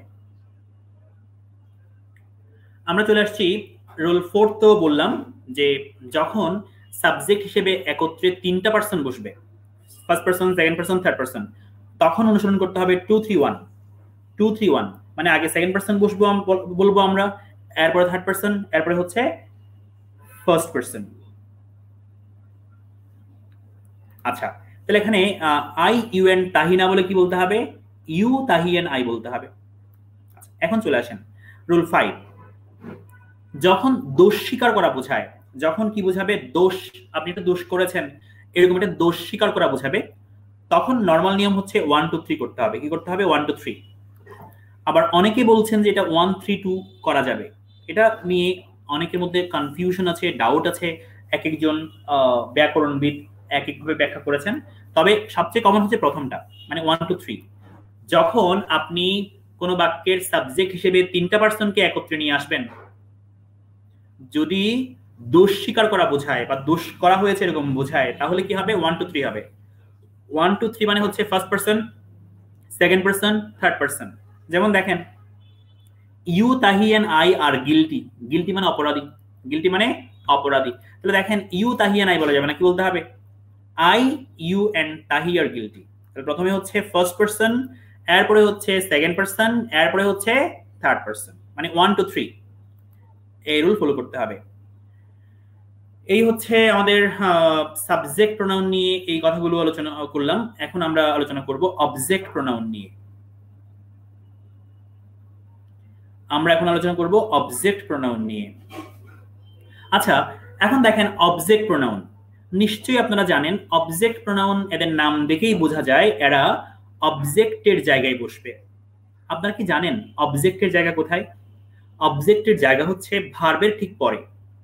বি ভার্ব ছাড়া অন্য যে ভার্বগুলো আছে, বি ভার্ব ছাড়া অন্য যে মেইন ভার্বগুলো আছে, সেই মেইন ভার্বগুলোর ঠিক পরের জায়গাটা হচ্ছে অবজেক্টের জায়গা। সেই মেইন ভার্বগুলোর পরের জায়গাটা হচ্ছে অবজেক্টের জায়গা। সো অবজেক্টের জায়গায় নিশ্চয়ই অবজেক্ট ফর্ম বসবে। For example, they asked Jane and me whether we are satisfied. দেখেন তো এখানে জেইন এটাও অবজেক্ট, মি এটাও অবজেক্ট। তো এখানে ভার্ব হচ্ছে কোনটা? আস্কড। এখানে আস্কড হচ্ছে ভার্ব। এই ভার্বের পর আমরা কি ইউজ করেছি? দেখেন তো অবজেক্ট ফর্ম ইউজ করেছি। জেইন এন্ড আই বলা যাবে না, কি বলতে হবে? জেইন এন্ড মি বলতে হবে। আশা করছি বুঝতে পেরেছেন। এখানেও আরেকটা এক্সাম্পল দেয়া আছে, একটু খেয়াল করেন। The teacher always helps. The teacher always helps my brother and I. তাহলে অলওয়েজ হেল্পস, এখানে হেল্পস হচ্ছে ভার্ব। তাহলে ভার্বের পরে কি বসবে? অবজেক্ট বসবে। অবজেক্ট হিসেবে এখানে আই বলা যাবে না, কি বলতে হবে? মি বলতে হবে। The teacher always helps my brother and me with our lessons. তাহলে অবজেক্ট হিসেবে কখনো সাবজেক্ট ফর্ম ইউজ করা যাবে না, অবজেক্ট ফর্ম ইউজ করতে হবে। আশা করছি বুঝতে পেরেছেন। রুল 2 তে চলে আসেন। ল্যাটের পরে আপনারা নিশ্চয়ই অনেকে জানেন ল্যাট হচ্ছে একটা ভার্ব। ল্যাট যেহেতু একটা ভার্ব, সেজন্য ল্যাটের পরেও কি হবে? অবজেক্ট প্রোনাউন বসবে, মানে প্রোনাউনের অবজেক্ট ফর্ম বসবে। যেমন দেখেন, লেট আস। লেট উই বলা যাবে না, কি বলতে হবে? Let us. Let us try to reach an agreement. Let us হবে। এরপর চলে আসেন রুল 3। প্রেপোজিশনের পরেও কি হয়? প্রোনাউনের অবজেক্ট ফর্ম বসে। যেমন দেখেন, I would be glad to take a message for her. for হচ্ছে একটা প্রেপোজিশন, তারপরে কি বসছে? অবজেক্ট ফর্ম বসছে। এক্সাম্পল দেখেন, just between you and I। নিশ্চয়ই বুঝতে পারছেন এখানে between হচ্ছে একটা প্রেপোজিশন। তাহলে প্রেপোজিশনের পরে you and I বলা যাবে না, আই না বলে কি বলতে হবে? মি বলতে হবে। বিটুইন হচ্ছে প্রেপোজিশন, সো প্রেপোজিশনের পরে অবজেক্ট ফর্ম ইউজ করতে হবে মি, আই বলা যাবে না। আমরা এখন কথা বললাম অবজেক্ট ফর্ম নিয়ে, প্রোনাউনের অবজেক্ট ফর্ম নিয়ে। আমরা এখন আলোচনা করব পজেসিভ অ্যাডজেক্টিভ এবং পজেসিভ প্রোনাউন নিয়ে। This one is very much important for any competitive exam. Possessive adjective এবং পজিটিভ প্রোনাউন নিয়ে আমরা কথা বলবো। একটু দেখেন, মনে করেন আপনারা জানেন মাই, মাই মানে আমার। আচ্ছা, my pen is better than yours. ভালো করে বুঝেন, my pen is better than yours. এখানে আসলে ইয়োর্স মানে বোঝাচ্ছে ইউর প্যান। কি বোঝাচ্ছে? ইয়োর্স মানে বোঝাচ্ছে ইউর প্যান। তাহলে আমরা ইউর পেন না লিখে ইউরস কেন লিখলাম? কারণ হচ্ছে বাক্যের প্রথমে একবার কি করা হয়েছে, মাই পেন লেখা হয়েছে। বাক্যের প্রথমে একবার যখন পেনের কথা লেখা হয়েছে, আমরা পরে আর পেনের কথা লিখছি না। তাহলে ইউর পেনের পরিবর্তে আমরা কি লিখলাম, এখানে ইয়োর্স লিখলাম। তাহলে my pen is better than yours, এখানে ইয়োর্স মানে বোঝানো হচ্ছে ইউর পেন। আচ্ছা, এখন খেয়াল করেন, মাই পেন, এখানে পেন হচ্ছে নাউন। এই নাউনটাকে মডিফাই করতে কি আনা হয়েছে, মাই আনা হয়েছে। তাহলে মাই শব্দটা যেহেতু নাউনকে মডিফাই করছে, নাউনের আগে বসছে, নাউনের আগে বসে মালিকানা বোঝাচ্ছে, সেজন্য এই মাই শব্দটাকে আমরা বলবো পজেসিভ অ্যাডজেক্টিভ। তাহলে যখন এরা মালিকানা বোঝায় অথবা অধিকার বোঝায়, মালিকানা বা অধিকার বোঝানোর জন্য এরা যখন নাউনের আগে বসে, তখন এদের নাম হচ্ছে পজেসিভ অ্যাডজেক্টিভ। এই শব্দগুলো মাই, আওয়ার, ইউর, হিজ, হার, এই শব্দগুলো অধিকার বা মালিকানা বোঝানোর জন্য যখন নাউনের আগে বসে, সেটাকে আমরা বলি পজেসিভ অ্যাডজেক্টিভ। তাহলে দেখেন এখানে মাই পেন, মাই শব্দটা নাউনের আগে বসে অধিকার বা মালিকানা বোঝাচ্ছে, সেজন্য মাই শব্দটা হচ্ছে পজেসিভ অ্যাডজেক্টিভ। পক্ষান্তরে my pen is better than yours, একটু বুঝেন এই ইয়োর্স শব্দটা আমি কেন এনেছি। এই ইয়োর্স শব্দটা আমি এনেছি ইউর পেনের পরিবর্তে। কার পরিবর্তে? ইউর পেনের পরিবর্তে। যেহেতু আমি নাউনের পরিবর্তে এই ইয়োর্সটাকে এনেছি, সেজন্য এই ইয়োর্সটাকে আমি বলবো পজিটিভ প্রনাউন। তাহলে মনে রাখতে হবে, পজিটিভ প্রনাউন যারা, তারা নাউনের পরিবর্তে বসে। আর যারা পজিটিভ অ্যাডজেক্টিভ, তারা নাউনকে মডিফাই করে নাউনের আগে বসে। যারা পজিটিভ অ্যাডজেক্টিভ, তারা নাউনকে মডিফাই করে নাউনের আগে বসে। সেকেন্ড এক্সাম্পল দেখেন, her car is as expensive as mine. Her car is as expensive as mine, এখানে মাইন মানে আসলে বোঝাচ্ছে কি জানেন? মাইন মানে বলছে মাই কার। তাহলে আমরা মাই কার না লিখে মাইন কেন লিখলাম? কারণ এই বাক্যে ইতিমধ্যে একবার কি করা হয়েছে, কারের কথা বলা হয়েছে। হার কার, তাহলে প্রথমে দেখেন এখানে কার আছে, এই কার নাউনটাকে মডিফাই করতে আমরা কি এনেছি, হার এনেছি। তাহলে এই যে হার এনেছি, এই হার শব্দটা নাউনকে মডিফাই করছে, সো এই হার শব্দটাকে আমরা বলবো এটা হচ্ছে পজিটিভ অ্যাডজেক্টিভ। তাহলে অধিকার বা মালিকানা বোঝানোর জন্য যখন এই রকম শব্দগুলো নাউনের আগে বসবে, তারা হচ্ছে পজিটিভ অ্যাডজেক্টিভ। আর যখন তারা একা একা বসে নাউনের পরিবর্তে বসবে, তখন তারা হচ্ছে পজিটিভ প্রনাউন। পজিটিভ অ্যাডজেক্টিভ এবং পজিটিভ প্রনাউন এর মধ্যে পার্থক্য আপনারা বুঝতে পেরেছেন কিনা একটু আমাকে কমেন্ট করে জানিয়ে দেন। যারা অনলাইনে যুক্ত আছেন তারা এদের মধ্যে পার্থক্য বুঝতে পেরেছেন কিনা আমাকে একটু কমেন্ট করে প্লিজ জানিয়ে দেন। আর যারা লাইভে এখন যুক্ত হয়েছেন, আপনাদেরকে অনুরোধ করছি লাইভটা শেয়ার করে দেওয়ার জন্য।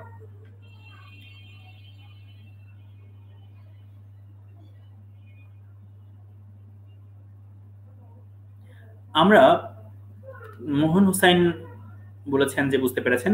আরো যারা লাইভে যুক্ত আছেন অনুরোধ করছি একটু কমেন্ট করে জানিয়ে দেওয়ার জন্য যে পজিটিভ অ্যাডজেক্টিভ এবং পজিটিভ প্রোনাউনের মধ্যে পার্থক্য আপনারা বুঝতে পেরেছেন কিনা।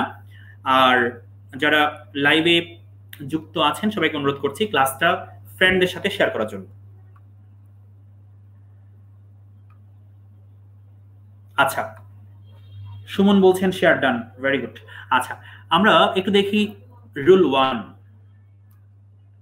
রুল 1 দেখেন, ভার্বের যে আইএনজি ফর্ম আছে, এটা মনে রাখবেন, ভার্বের যে আইএনজি ফর্ম আছে যেটা জিরান হিসেবে কাজ করে, আপনারা নিশ্চয়ই জানেন ভার্বের আইএনজি ফর্ম জিরান হিসেবে কাজ করে। এই ভার্বের আইএনজি ফর্ম অথবা জিরান্ডের আগে আমরা পজিটিভ অ্যাডজেক্টিভ ইউজ করতে পারি পজিটিভ অ্যাডজেক্টিভ।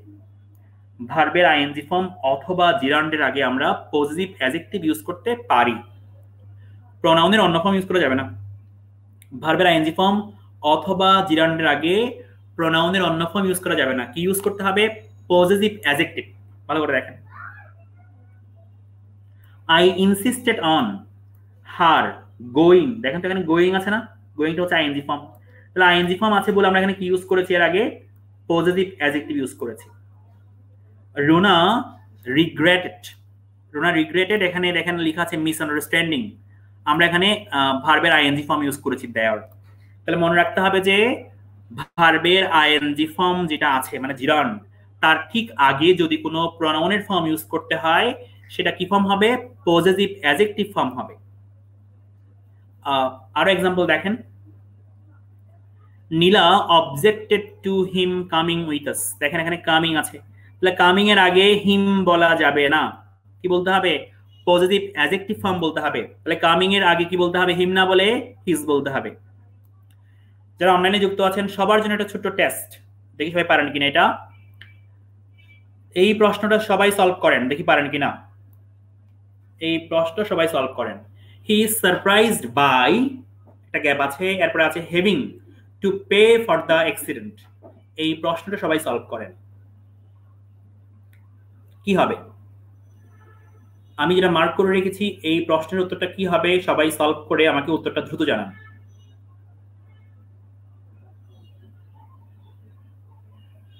প্রিয় শিক্ষার্থীরা, আপনারা যারা অনলাইনে যুক্ত আছেন আপনাদেরকে অনুরোধ করছি আজকের ক্লাসটা আপনাদের ফ্রেন্ডদের সাথে শেয়ার করে দেন, যেন আপনাদের ফ্রেন্ডরা উপকৃত হয়। আর ফ্রেন্ডদেরকে অবশ্যই মেনশন করে দিতে ভুলবেন না, যেন আপনাদের ফ্রেন্ডরা এই ক্লাস থেকে উপকৃত হয় এবং মার্চ ফরওয়ার্ড সম্পর্কে জানতে পারে। আচ্ছা, ঠিক আছে, আপনারা অনেকেই উত্তর দিয়েছেন, কিন্তু দুর্ভাগ্যজনক হলো সত্য যে আপনারা অনেকেই, মানে প্রায় সবাই ভুল উত্তর দিয়েছেন। অনেকেই ভুল উত্তর দিয়েছেন। কেন ভুল উত্তর দিয়েছেন বুঝতে পারছি না, কেন ভুল উত্তর দিয়েছেন বুঝতে পারছি না। আচ্ছা, আমি উপরে যেটা আলোচনা করলাম একটু খেয়াল করেন, এই কথা আপনারা বুঝেন নাই। রুল 1টা আপনারা বুঝেন নাই, আমি বুঝতে পারলাম বুঝেন নাই। দেখেন এখানে বললাম যে ভার্বের যে ING form going, misunderstanding, going misunderstanding, ভার্বের যে আইএনজি ফর্ম তার ঠিক আগে কি বসবে? পজেসিভ অ্যাডজেক্টিভ বসবে। পজেসিভ অ্যাডজেক্টিভ ছাড়া অন্য কোনো ফর্ম বসবে না। তা আপনাকে প্রথমে চিনতে হবে যে পজেসিভ অ্যাডজেক্টিভ কারা। আপনাকে প্রথমে চিনতে হবে যে পজেসিভ অ্যাডজেক্টিভ কারা, একটু চিনে নেন। পজেসিভ অ্যাডজেক্টিভ কারা? এই যে দেখেন, এরা সবাই হচ্ছে পজেসিভ অ্যাডজেক্টিভ। মাই মানে আমার, আওয়ার মানে আমাদের, হিজ মানে তার, হার মানে তার, ইটস মানে ইহার, দেয়ার মানে তাদের, ইউর মানে তোমার বা তোমাদের। আমি এখানে যে যাদেরকে মার্ক করলাম এরা সবাই হচ্ছে পজিটিভ অ্যাডজেক্টিভ। কি বললাম? ভার্বের আইএনজি ফর্মের ঠিক আগে অবশ্যই পজিটিভ অ্যাডজেক্টিভ ফর্ম বসবে, অন্য ফর্ম বসবে না। আবারও বলছি, ভার্বের আইএনজি ফর্মের ঠিক আগে অবশ্যই পজিটিভ অ্যাডজেক্টিভ ফর্ম বসবে। এবার দেখেন, তাহলে দেখেন তো এখানে দেখেন এই যে গোয়িং আইএনজি ফর্ম, তারা কি বসেছে? পজিটিভ অ্যাডজেক্টিভ ফর্ম বসেছে। মিসআন্ডারস্ট্যান্ডিং আইএনজি ফর্ম, তারা কি বসেছে? দেয়ার, পজিটিভ অ্যাডজেক্টিভ ফর্ম বসেছে। কামিং আইএনজি ফর্ম, তারা কি বসেছে? দেখেন তো হিজ বসেছে। তাহলে এখানে যেটা দিয়েছি আমরা, he is surprised by, having আছে আইএনজি ফর্ম, তাহলে আইএনজি ফর্মের আগে কি বসবে? পজিটিভ অ্যাডজেক্টিভ ফর্ম বসবে। এখন উত্তর কি হবে? উত্তর হবে ডি। সবাই বুঝতে পেরেছেন কিনা কমেন্ট করে জানান। এখন সবাই এই প্রশ্নটা বুঝতে পেরেছেন কিনা কমেন্ট করে জানান। যারা লাইভে যুক্ত আছেন এই প্রশ্নটা বুঝতে পেরেছেন কিনা কমেন্ট করে জানান।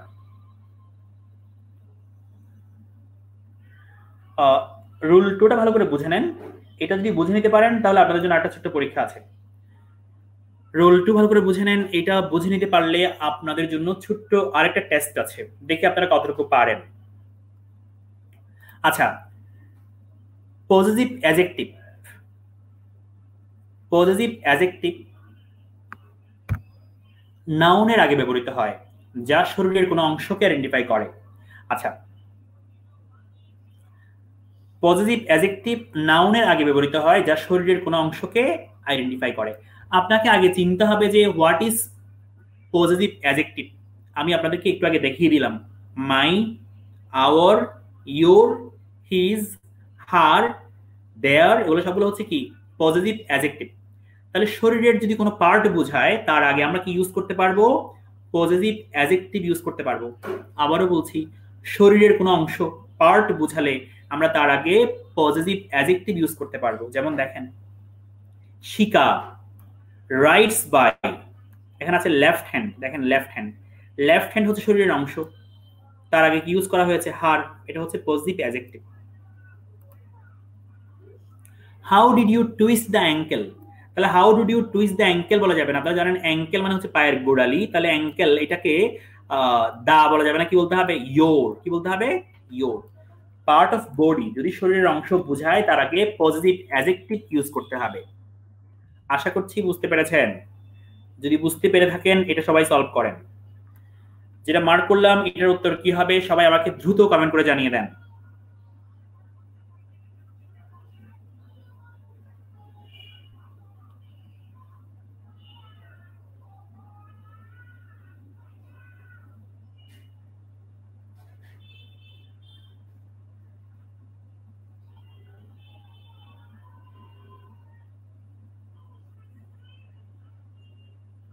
আমি দেখতে পাচ্ছি অনেকেই কমেন্ট করে জানিয়েছেন আপনারা এবার হয়তো আপনারা বুঝতে পেরেছেন। ভেরি গুড, এবার প্রবলেম হয়নি। এখানে ল্যাগ আছে, ল্যাগ হচ্ছে একটা পার্ট অফ বডি, শরীরের অংশ। তো পার্ট অফ বডির আগে কি হয় বললাম?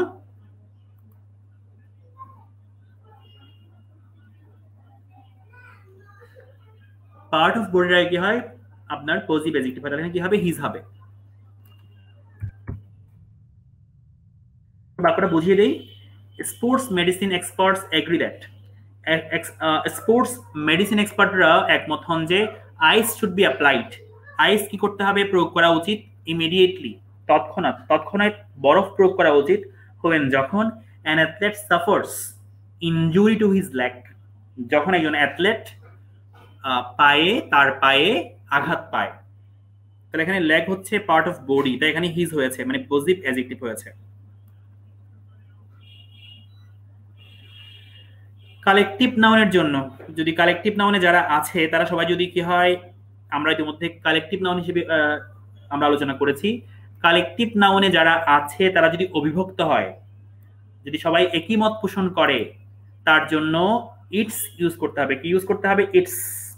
যেমন দেখেন, the jury was unanimous in it's decision, এখানে দেয়ার বলা যাবে না, কি বলতে হবে? ইটস। নিশ্চয়ই আপনারা জানেন ইউনানিমাস মানে হচ্ছে একমত, ইউনানিমাস মানে হচ্ছে একমত। তাহলে ইউনানিমাস, দ্য জুরির জন্য এখানে কি ইউজ করা হয়েছে? তাহলে দেখেন তো, ইটস। রোল 4 দেখেন, রোল 4 ওয়ান এর পজিটিভ কেস অবশ্যই ওয়ান্স। মনে করেন কোনো বাক্যে সাবজেক্ট হিসেবে কি আছে? ওয়ান আছে। ওয়ান মানে যে কেউ, যে কোনো ব্যক্তি হতে পারে। ওয়ান এর জন্য পজিটিভ হিসেবে ওয়ান্স আনতে হবে। This point is very important, পরীক্ষায় দেখা যায়। ওয়ানের জন্য কি আনতে হবে? ওয়ান্স আনতে হবে। যেমন দেখেন, one should prepare his lessons, তাহলে ওয়ানের জন্য এখানে কি আনা হয়েছে? দেখেন হিজ আনা হয়েছে। ওয়ানের জন্য হিজ আনা যাবে না, কি আনতে হবে? ওয়ান্স। তাহলে কি হবে? One should prepare one's lessons. তাহলে ওয়ানের পজিটিভ অ্যাডজেক্টিভ হচ্ছে ওয়ান্স। আশা করছি বুঝতে পেরেছেন। পজিটিভ প্রোনাউন একটু ডিফারেন্টলি ইউজ করা যায়। দেখেন, this is my pen, this is my pen না বলে এটাও বলা যায়, দিস পেন ইজ মাইন বলা যায়। প্রথম বাক্য ইউজ করা হয়েছে পজিটিভ অ্যাডজেক্টিভ, পরের বাক্য ইউজ করা হয়েছে পজিটিভ প্রোনাউন। দেখেন, মানে দিস ইজ মাই পেন বলে যে অর্থ প্রকাশিত হয়, দিস পেন ইজ মাইন বলে সেই অর্থ প্রকাশিত হয়। প্রথম বাক্যে ইউজ করা হয়েছে পজিটিভ অ্যাডজেক্টিভ, পরের বাক্যে ইউজ করা হয়েছে পজিটিভ প্রোনাউন। আশা করছি এই পয়েন্টটা বুঝতে পেরেছেন। আমরা এখন চলে এসেছি রিফ্লেক্সিভ প্রোনাউনে। রিফ্লেক্সিভ প্রোনাউন, মনে করেন সাবজেক্ট যে কাজটা করলো, সাবজেক্ট যে কাজটা করলো, ওই কাজটা যদি সাবজেক্টের নিজের উপর প্রতিফলিত হয়, কাজটা করেছে সাবজেক্ট, কাজটা প্রতিফলিত হয়েছে কার উপর? সাবজেক্ট নিজের উপর, এরকম যদি বোঝায় তাহলে কি হবে? রিফ্লেক্সিভ প্রোনাউন ইউজ করতে হবে। রিফ্লেক্সিভ প্রোনাউনের চেহারা কেমন আমি প্রথম দিকে দেখিয়েছিলাম, একটু আপনারা চেক করে নেবেন। তাহলে রিফ্লেক্সিভ প্রোনাউন গুলো কেমন? মনে করেন একজন নারী আত্মহত্যা করেছে, তো আত্মহত্যা করেছে মানে হচ্ছে হত্যা করার কাজটা কে করেছে? শি করেছে। কাকে হত্যা করেছে? নিজেকে। তাহলে কি বলতে হবে? She killed herself, she killed herself. মনে করেন একজন মেয়ে নিজেকে সুন্দর করে ড্রেস পরিয়ে দিয়েছে, নিজেকে সুন্দর করে ড্রেস পরিয়ে দিয়েছে, তাহলে বললাম যে the girl dressed herself beautifully. তো দেখেন তো, ড্রেস পরেছে কে? The girl. কাকে পরিয়েছে? নিজেকে। তাহলে কাজটা যে করেছে, ওই কাজটা যদি তার সাবজেক্ট নিজের উপর কি হয়? প্রতিফলিত হয়, সেই ক্ষেত্রে রিফ্লেক্সিভ প্রোনাউন ইউজ করা যাবে। আচ্ছা, I see myself in the mirror, আমরা যখন আয়নার সামনে দাঁড়াই তখন কাকে দেখি? নিজেকে দেখি। দেখছি কাকে? নিজেকে। তাহলে আই সি মাইসেলফ। দেখেন, মনে রাখতে হবে রিফ্লেক্সিভ প্রোনাউনটা কেমন হবে। রিফ্লেক্সিভ প্রোনাউনটা কেমন হবে? রিফ্লেক্সিভ প্রোনাউনটা হচ্ছে সাবজেক্টটা যে ব্যক্তিকে বোঝাচ্ছে, রিফ্লেক্সিভ প্রোনাউনটাও সেম ব্যক্তিকে বোঝাবে। যেমন the girl herself, I myself এরকম, শি হারসেলফ এরকম। এখন আসেন, এমন কিছু ভার্ব আছে যাদের সাথে নরমালি রিফ্লেক্সিভ প্রোনাউন ইউজ করা যায়। এমন কিছু ভার্ব আছে যাদের সাথে নরমালি কি করা যায়? রিফ্লেক্সিভ প্রোনাউন ইউজ করা যায়। যেমন দেখেন, এগুলো হচ্ছে অ্যাভেইল, অ্যাবসেন্ট, প্রাইড, এনজয়। এই ভার্বগুলোর সাথে রিফ্লেক্সিভ প্রোনাউন ইউজ করা যায়। যেমন দেখেন, he absented himself from the class yesterday. He absented from the class yesterday, এটার চেয়ে পরের বাক্যটা হচ্ছে correct. He absented himself from the class yesterday, মানে হচ্ছে আমরা এই রোলে যে ভার্বগুলো লিখেছি এদের ঠিক পরে রিফ্লেক্সিভ প্রোনাউন ইউজ করলে বাক্যটা বেশি গ্রহণযোগ্য হয়। রুল 2 তে আসেন, রিফ্লেক্সিভ প্রোনাউনকে কখনো সাবজেক্ট হিসেবে ইউজ করা যাবে না। রিফ্লেক্সিভ প্রোনাউনকে কখনো সাবজেক্ট হিসেবে ইউজ করা যাবে না। You and myself went there বলা যাবে না। তাহলে কি বলতে হবে? You and I. তাহলে ইউ এন্ড মাইসেলফ বলা যাবে না, কি বলতে হবে? ইউ এন্ড আই বলতে হবে। আশা করছি বুঝতে পেরেছেন। তাহলে রিফ্লেক্সিভ প্রোনাউনকে সাবজেক্ট হিসেবে ইউজ করা যাবে না। এই পয়েন্টটা অনেক সময় খুব কাজে লাগে। একটু দেখেন, সাবজেক্টকে জোর দেওয়ার জন্য সাবজেক্টের ঠিক পরে রিফ্লেক্সিভ প্রোনাউন ইউজ করা যাবে। আবার বলছি, সাবজেক্টকে জোর দেওয়ার জন্য সাবজেক্টের ঠিক পরে রিফ্লেক্সিভ প্রোনাউন ইউজ করা যাবে। যেমন দেখেন, প্রথম বাক্য দেখেন, the boy completed the task yesterday. এর অর্থ হচ্ছে ছেলেটি গতকাল কাজটি সমাপ্ত করেছিল। আমরা যদি এখানে কি করতে চাই? দ্য বয়কে জোর দিতে চাই, তাহলে কি হবে? The boy himself, the boy himself completed the task yesterday. দেখেন কি করা হয়েছে এখানে? হিমসেলফ দিয়ে কি করা হয়েছে? দ্য বয়ের উপর জোর দেওয়া হয়েছে। এখানে হিমসেলফ দিয়ে দ্য বয়ের উপর কি দেওয়া হয়েছে? জোর দেওয়া হয়েছে। আশা করছি আপনারা রিফ্লেক্সিভ প্রোনাউন বুঝতে পেরেছেন। রিফ্লেক্সিভ প্রোনাউন লাস্ট যে পয়েন্টটা বললাম, সাবজেক্টকে জোর দেওয়ার জন্য সাবজেক্টের ঠিক পরে ইউজ করা যাবে। আমরা ক্লাসের একেবারে শেষ প্রান্তে চলে এসেছি। এখন আমরা যে পয়েন্টটা নিয়ে কথা বলবো সেটা হচ্ছে রিলেটিভ প্রোনাউন। রিলেটিভ প্রোনাউন এটা কেমন? This relative pronoun is very important for any competitive exam. BCS পরীক্ষা বলেন, ব্যাংক জব বলেন, অথবা যে কোনো কম্পিটিটিভ পরীক্ষার জন্য রিলেটিভ প্রোনাউনটা খুব ইম্পর্টেন্ট। আমরা রিলেটিভ প্রোনাউনটা একটু দেখি, তারপর আমরা আজকে ক্লাস শেষ করে দিব। প্রথমে আসেন, I love a man. I love a man. দেখেন, I love a man, the man is very handsome. আমি একজন ব্যক্তিকে ভালোবাসি। The man is very handsome, লোকটি খুবই সুদর্শন। এখানে দুটো বাক্য, এখানে দুটো বাক্য। আমি কি করলাম? দুটো বাক্যকে একত্রিত করলাম যে I love a man who is very handsome. I love a man who is very handsome. দেখেন তাহলে এই হু শব্দটা কি করলো? হু শব্দটা দুটো বাক্যের মধ্যে রিলেশন তৈরি করলো। এই হু শব্দটা দুটো বাক্যের মধ্যে রিলেশন তৈরি করলো। রিলেশন তৈরি করলো বলেই এটাকে আমরা বলছি রিলেটিভ। এবং এই হু শব্দটা কি করেছে দেখেন তো, দ্য ম্যান এই নাউনের পরিবর্তে বসেছে। আপনারা জানেন নাউনের পরিবর্তে যা বসে সেটাই হচ্ছে প্রোনাউন। তাহলে এই হু শব্দটা একাধারে দুটো কাজ করলো। প্রথম কাজ হচ্ছে রিলেশন তৈরি করেছে, সেকেন্ড কাজ হচ্ছে নাউনের পরিবর্তে বসেছে। সো এটাকে আমরা বলবো রিলেটিভ প্রোনাউন। কি বলবো আমরা? Relative pronoun. আমরা এখন কথা বলবো আরেকটা কথা, রিলেটিভ প্রোনাউন নিয়ে যে ক্লজটা শুরু হয়, যে বাক্যের অংশটা শুরু হয়, সেই বাক্যাংশটাকে আমরা বলি রিলেটিভ ক্লজ। তাহলে I love a man who is very handsome, তাহলে এই হু ইজ ভেরি হ্যান্ডসাম এই ক্লজটার নাম হচ্ছে relative clause. I love a man who is very handsome, who is very handsome এই ক্লজটার নাম কি ক্লজ? Relative clause. আপনারা এতটুকু বুঝতে পেরেছেন কিনা একটু আমাকে কমেন্ট করে জানান প্লিজ। যারা অনলাইনে যুক্ত আছেন আপনারা এতটুকু বুঝতে পেরেছেন কিনা একটু আমাকে কমেন্ট করে জানান।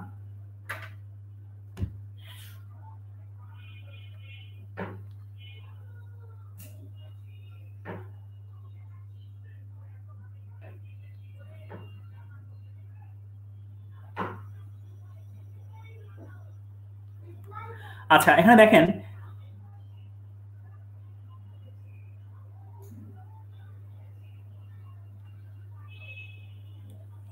শামীম হুসাইন ফারাবি, যদি সুযোগ হয় আমি পরবর্তী ক্লাসে রিফ্লেক্সিভ প্রোনাউন নিয়ে আরেকবার কথা বলবো। এই মুহূর্তে আমার সামনে আর অনেক পড়া বাকি রয়ে গিয়েছে, এটা শেষ করি আমি, তারপরে যদি সুযোগ হয় আমি যাওয়ার চেষ্টা করব। যদি না পারি নেক্সট ক্লাসে আমি রিফ্লেক্সিভ প্রোনাউন নিয়ে আরেকবার কথা বলবো। আর আমার মনে হয় যদি আপনি ক্লাসটা আজকে ক্লাস শেষ হওয়ার পরে যদি ক্লাসটা আরেকবার দেখে নেন ভিডিওটা, তাহলে আমার মনে হয় আপনি এই বিষয়টা ক্লিয়ার হয়ে যাবে আপনার, আমার বিশ্বাস। আচ্ছা, two kinds of relative clause. আমরা বললাম যে রিলেটিভ প্রোনাউন দিয়ে যে ক্লজ শুরু হয় তার নাম হচ্ছে রিলেটিভ ক্লজ। আমরা এখানে দু রকম রিলেটিভ ক্লজ নিয়ে কথা বলবো।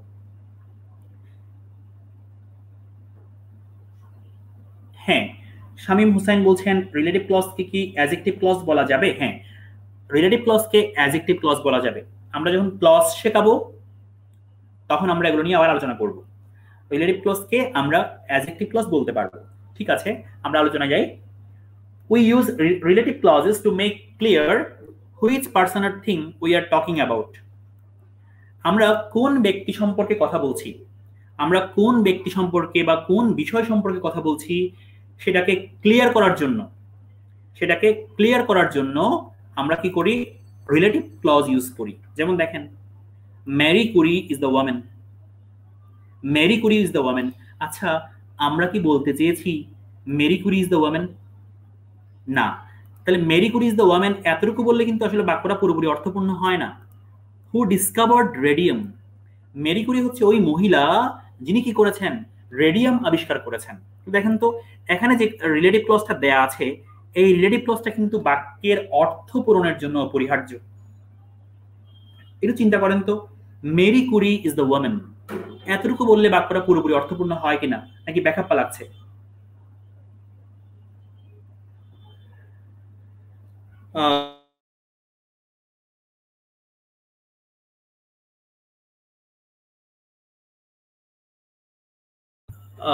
ইউ আর বিসিএস ক্যান্ডিডেট, আপনারা হচ্ছেন বিসিএস ক্যান্ডিডেট। সো বিসিএস ক্যান্ডিডেটরা আমরা বিশ্বাস করি যে অনেক ফাস্ট লার্নার, তারা খুব দ্রুত শিখতে পারে, সেজন্য একটু হয়তো টপিক বেশি হয়েছে। তারপরেও যদি কোনো টপিকে প্রবলেম রয়ে যায় আমরা পরবর্তী ক্লাসে চেষ্টা করব সেই টপিকগুলো ক্লিয়ার করে দেওয়ার। যদি কোনো টপিকে প্রবলেম রয়ে যায় আমরা চেষ্টা করব পরবর্তী ক্লাসে সেই টপিকগুলো ক্লিয়ার করে দেওয়ার। আচ্ছা, আমরা এখন যেটা নিয়ে কথা বলছিলাম সেটা হচ্ছে Marie Curie is the woman. Marie Curie হচ্ছে ওই মহিলা। হু ডিসকভার্ড রেডিয়াম, যিনি রেডিয়াম আবিষ্কার করেছেন। আপনারা আমাকে বলেন তো এই ক্লজটাকে বাদ দিলে বাক্যটা পুরোপুরি অর্থপূর্ণ হয়? মেরি কুরি হচ্ছে ওই মহিলা, একটু ব্যাখ্যা লাগছে না? বাক্যটা ব্যাখ্যা লাগছে। তো এখানে যে ক্লজটা এখানে আনা হয়েছে সেই ক্লজটা বাক্যের অর্থের জন্য অপরিহার্য। দিস ইজ দ্য হাউস, এটা হচ্ছে সেই বাড়ি। হুইচ জ্যাক বিল্ড, যেটা জ্যাক তৈরি করেছিল। দেখেন এখানে হুইচ জ্যাক বিল্ড, এই ক্লজটা না আনলে এটা পুরোপুরি কি হচ্ছে না? অর্থপূর্ণ হচ্ছে না। সো এই ক্লজটা হচ্ছে বাক্যের অর্থ পূরণের জন্য অপরিহার্য। বুঝতে পারছেন এখানে দা ওয়ামেন, এই দা ওয়ামেনের জন্য কি আনা হয়েছে? দা ওয়ামেনের জন্য আমরা কি এনেছি? হু এনেছি। তাহলে নরমালি ব্যক্তির জন্য কি আনা হয়? হু আনা হয়। আর এখানে দা হাউস, দা হাউসের জন্য কি আনা হয়েছে? দেখেন তো দা হাউসের জন্য এখানে হুইচ আনা হয়েছে, হুইচ আনা হয়েছে। হ্যাঁ, তাহলে আমরা যে কথা বলছিলাম এখানে যে রিলেটিভ ক্লজটা আনা হয়েছে এই দুটো বাক্যে, এই রিলেটিভ ক্লজ দুটো হচ্ছে বাক্যের অর্থের জন্য অপরিহার্য। এরকম অপরিহার্য যে রিলেটিভ ক্লজটা আছে সেই রিলেটিভ ক্লজে আমরা ইচ্ছে করলে হু অথবা হুইচের পরিবর্তে দ্যাট ইউজ করতে পারি। এই যে লেখা আছে দেখেন, in this kind of relative clause we can use that instead of who or which. আমরা যেখানে হু ইউজ করেছি তার জায়গায় আমরা দ্যাট ইউজ করতে পারবো। এখানে যে আমরা দ্যাট হুইচ ইউজ করেছি তার পরিবর্তে আমরা এখানে ইউজ করতে পারবো দ্যাট ইউজ করতে পারবো। তার মানে যে রিলেটিভ ক্লজটা বাক্যের অর্থ পূরণের জন্য অপরিহার্য সেই রিলেটিভ ক্লজের মধ্যে হু অথবা হুইচ ইউজ না করে চাইলে কি ইউজ করা যাবে? দ্যাট ইউজ করা যাবে। এক্সাম্পল দেখেন, Marie Curie is the woman that discovered radium. This is the house that Jack build. এখানে হু এর জায়গায় দ্যাট আনা যাবে, হুইচ এর জায়গায় দ্যাট আনা যাবে।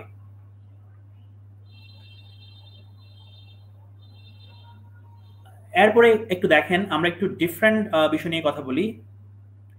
কিছু রিলেটিভ ক্লজ আছে, যে রিলেটিভ ক্লজগুলো আমরা ইউজ করি এক্সট্রা ইনফরমেশন দেওয়ার জন্য, যে ক্লজটা বাক্যের অর্থের জন্য অপরিহার্য নয়। যে ক্লজটা ইউজ করা হয় কেন? এক্সট্রা ইনফরমেশন দেওয়ার জন্য। যেমন দেখেন, Lord Thomson who is 76 has just retired. এখানে রিলেটিভ ক্লজ হচ্ছে হু ইজ 76। এটাকে বাদ দেন, এটাকে বাদ দিলেও কিন্তু বাক্য অর্থপূর্ণ হয়, যে Lord Thomson has just retired. এখানে হু ইজ 76 এটা হচ্ছে একটা এক্সট্রা ইনফরমেশন দেওয়ার জন্য আনা হয়েছে। তো যে ক্লজটা এক্সট্রা ইনফরমেশন দেওয়ার জন্য আনা হয়েছে, ওই ক্লজে হু এর পরিবর্তে দ্যাট আনা যাবে না। কি আনা যাবে না? দ্যাট আনা যাবে না। We had fish and chips.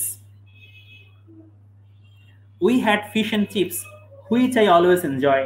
দেখেন তো, we had fish and chips which I always enjoy, এখানে হুইচ আই অলওয়েজ এনজয় এই ক্লজটা এক্সট্রা ইনফরমেশন দেওয়ার জন্য আনা হয়েছে, অপরিহার্য নয়। যে ক্লজটা অপরিহার্য নয় ওখানে হু এবং হুইজের পরিবর্তে দ্যাট আনা যাবে না। আর যে ক্লজটা অপরিহার্য সেখানে হু এবং হুইজের পরিবর্তে কি আনা যাবে? দ্যাট আনা যাবে। আমরা রিলেটিভ ক্লজ নিয়ে আজকে এতটুকুই আলোচনা করলাম। আপনাদের জন্য ছোট্ট দুটো প্রশ্ন আছে, এগুলো সলভ করে আজকে আমরা ক্লাসের শেষ পর্যায়ে চলে যাব। নাম্বার 1 দেখি সলভ করেন। চুজ দ্য কারেক্ট অপশন, কোনটা হবে? আরেকটা ছোট্ট কথা বলি, রিলেটিভ প্রোনাউন যাকে নির্দেশ করে তার ঠিক পরে বসে। মনে রাখবেন, রিলেটিভ প্রোনাউন যাকে নির্দেশ করে তার ঠিক পরে বসে। রিলেটিভ প্রোনাউন যাকে নির্দেশ করে তার ঠিক পরে বসে। সো নাম্বার 1 কোয়েশ্চনটা সবাই একটু সলভ করেন। নাম্বার 1টা কি হবে?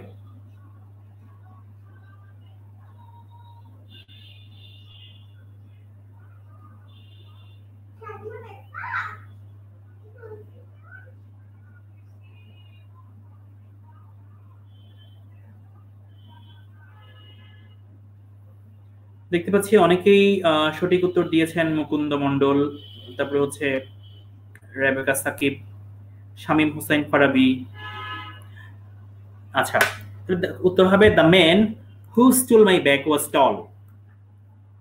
এটা হচ্ছে আমার উত্তর। এখানে কোনটা রিলেটিভ ক্লজ? এখানে রিলেটিভ ক্লজ হচ্ছে হু স্টুল মাই ব্যাগ।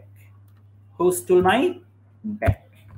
আচ্ছা, তাহলে এখানে দেখেন তো, এই হু দিয়ে কাকে বোঝাচ্ছে? দ্য ম্যানকে বোঝাচ্ছে। তাহলে রিলেটিভ প্রোনাউন দিয়ে যাকে বোঝানো হয় তার ঠিক পরে বসে। রিলেটিভ প্রোনাউন দিয়ে যাকে বোঝানো হয় তার ঠিক পরে বসে। সঠিক উত্তর হচ্ছে ডি। যারা সঠিক উত্তর দিয়েছেন সবাইকে অসংখ্য ধন্যবাদ। চলে আসেন 2 নম্বর প্রশ্নে। 2 নম্বরটা দেখেন তো সলভ করা যায় কিনা। The more haemoglobin one has, the more oxygen is carried to. কি হবে? ইটস হবে, আওয়ার হবে, দেয়ার হবে, নাকি ওয়ান্স হবে? আমি দেখতে পাচ্ছি অনেকেই সঠিক উত্তর দিয়েছেন। মুকুন্দ মন্ডল সঠিক উত্তর দিয়েছেন, শামীম হুসাইন সঠিক উত্তর দিয়েছেন, সুমন সঠিক উত্তর দিয়েছেন। Very good. সো সো কি হবে? যেহেতু ওয়ান আছে, ওয়ানের জন্য কি হবে? এখানে ওয়ান্স হবে। আমরা বলেছিলাম যে ওয়ান যখন থাকে ওয়ানের জন্য কি হয়? ওয়ান্স হয়। প্রিয় শিক্ষার্থীরা, আমরা আজকে ক্লাসের একেবারেই শেষ প্রান্তে চলে এসেছি। আজকে ক্লাসে যা কিছু আলোচনা করা হয়েছে, যদি আমরা দেখি যে এখানে কোনো প্রবলেম আছে, আমি অনুরোধ করব আজকে ক্লাসে আমরা যা কিছু আলোচনা করলাম এই ক্লাসের ভিডিওটা আপনি আরেকবার দেখবেন। আজকে ক্লাস তো এটা রেকর্ড করা থাকবে, ভিডিওটা আরেকবার দেখবেন। আরেকবার দেখে যদি কোনো প্রবলেম ফেস করেন, কোনো প্রবলেম আছে বলে মনে হয়, তাহলে আবশ্যিকভাবে এই ক্লাসের কমেন্ট সেকশনে, ভিডিওর কমেন্ট সেকশনে জানাবেন। আমি চেষ্টা করব আপনাদেরকে পরবর্তী কোনো ক্লাসে এই প্রবলেমগুলো সলভ করে দেওয়ার। আমি আজকের ক্লাসে আলোচনা করেছি আমি নাউন এবং প্রোনাউন নিয়ে। নাউন এবং প্রনাউনের মধ্যে যে পয়েন্টগুলো খুবই গুরুত্বপূর্ণ পরীক্ষার জন্য, আমরা চেষ্টা করেছি সবগুলো পয়েন্ট টাচ করার। হয়তো সবগুলো পয়েন্ট খুব বেশি ব্যাখ্যা করতে পারিনি। সো যদি কোনো প্রবলেম থেকে যায়, আমরা পরবর্তী কোনো ক্লাসে নিশ্চয়ই প্রবলেমগুলো সলভ করে দিব। তবে অবশ্যই আজকের ক্লাসের রেকর্ডটা আপনি আরেকবার দেখবেন, দেখার পরে প্রবলেমগুলো ফাইন্ড আউট করবেন, এরপরে কমেন্ট করে জানাবেন। তাহলে আমি কমেন্টগুলো খুঁজে নিব এবং প্রবলেমগুলো সলভ করে দেওয়ার চেষ্টা করব। সবাইকে অসংখ্য ধন্যবাদ জানাচ্ছি। সবাই বিসিএস এর স্বপ্ন পূরণে এক ধাপ এগিয়ে যান, বিসিএস প্রিলি পরীক্ষায় সফল হন সে প্রত্যাশা করছি। সবার জন্য অনেক অনেক শুভকামনা। আল্লাহ হাফেজ, আসসালামু আলাইকুম।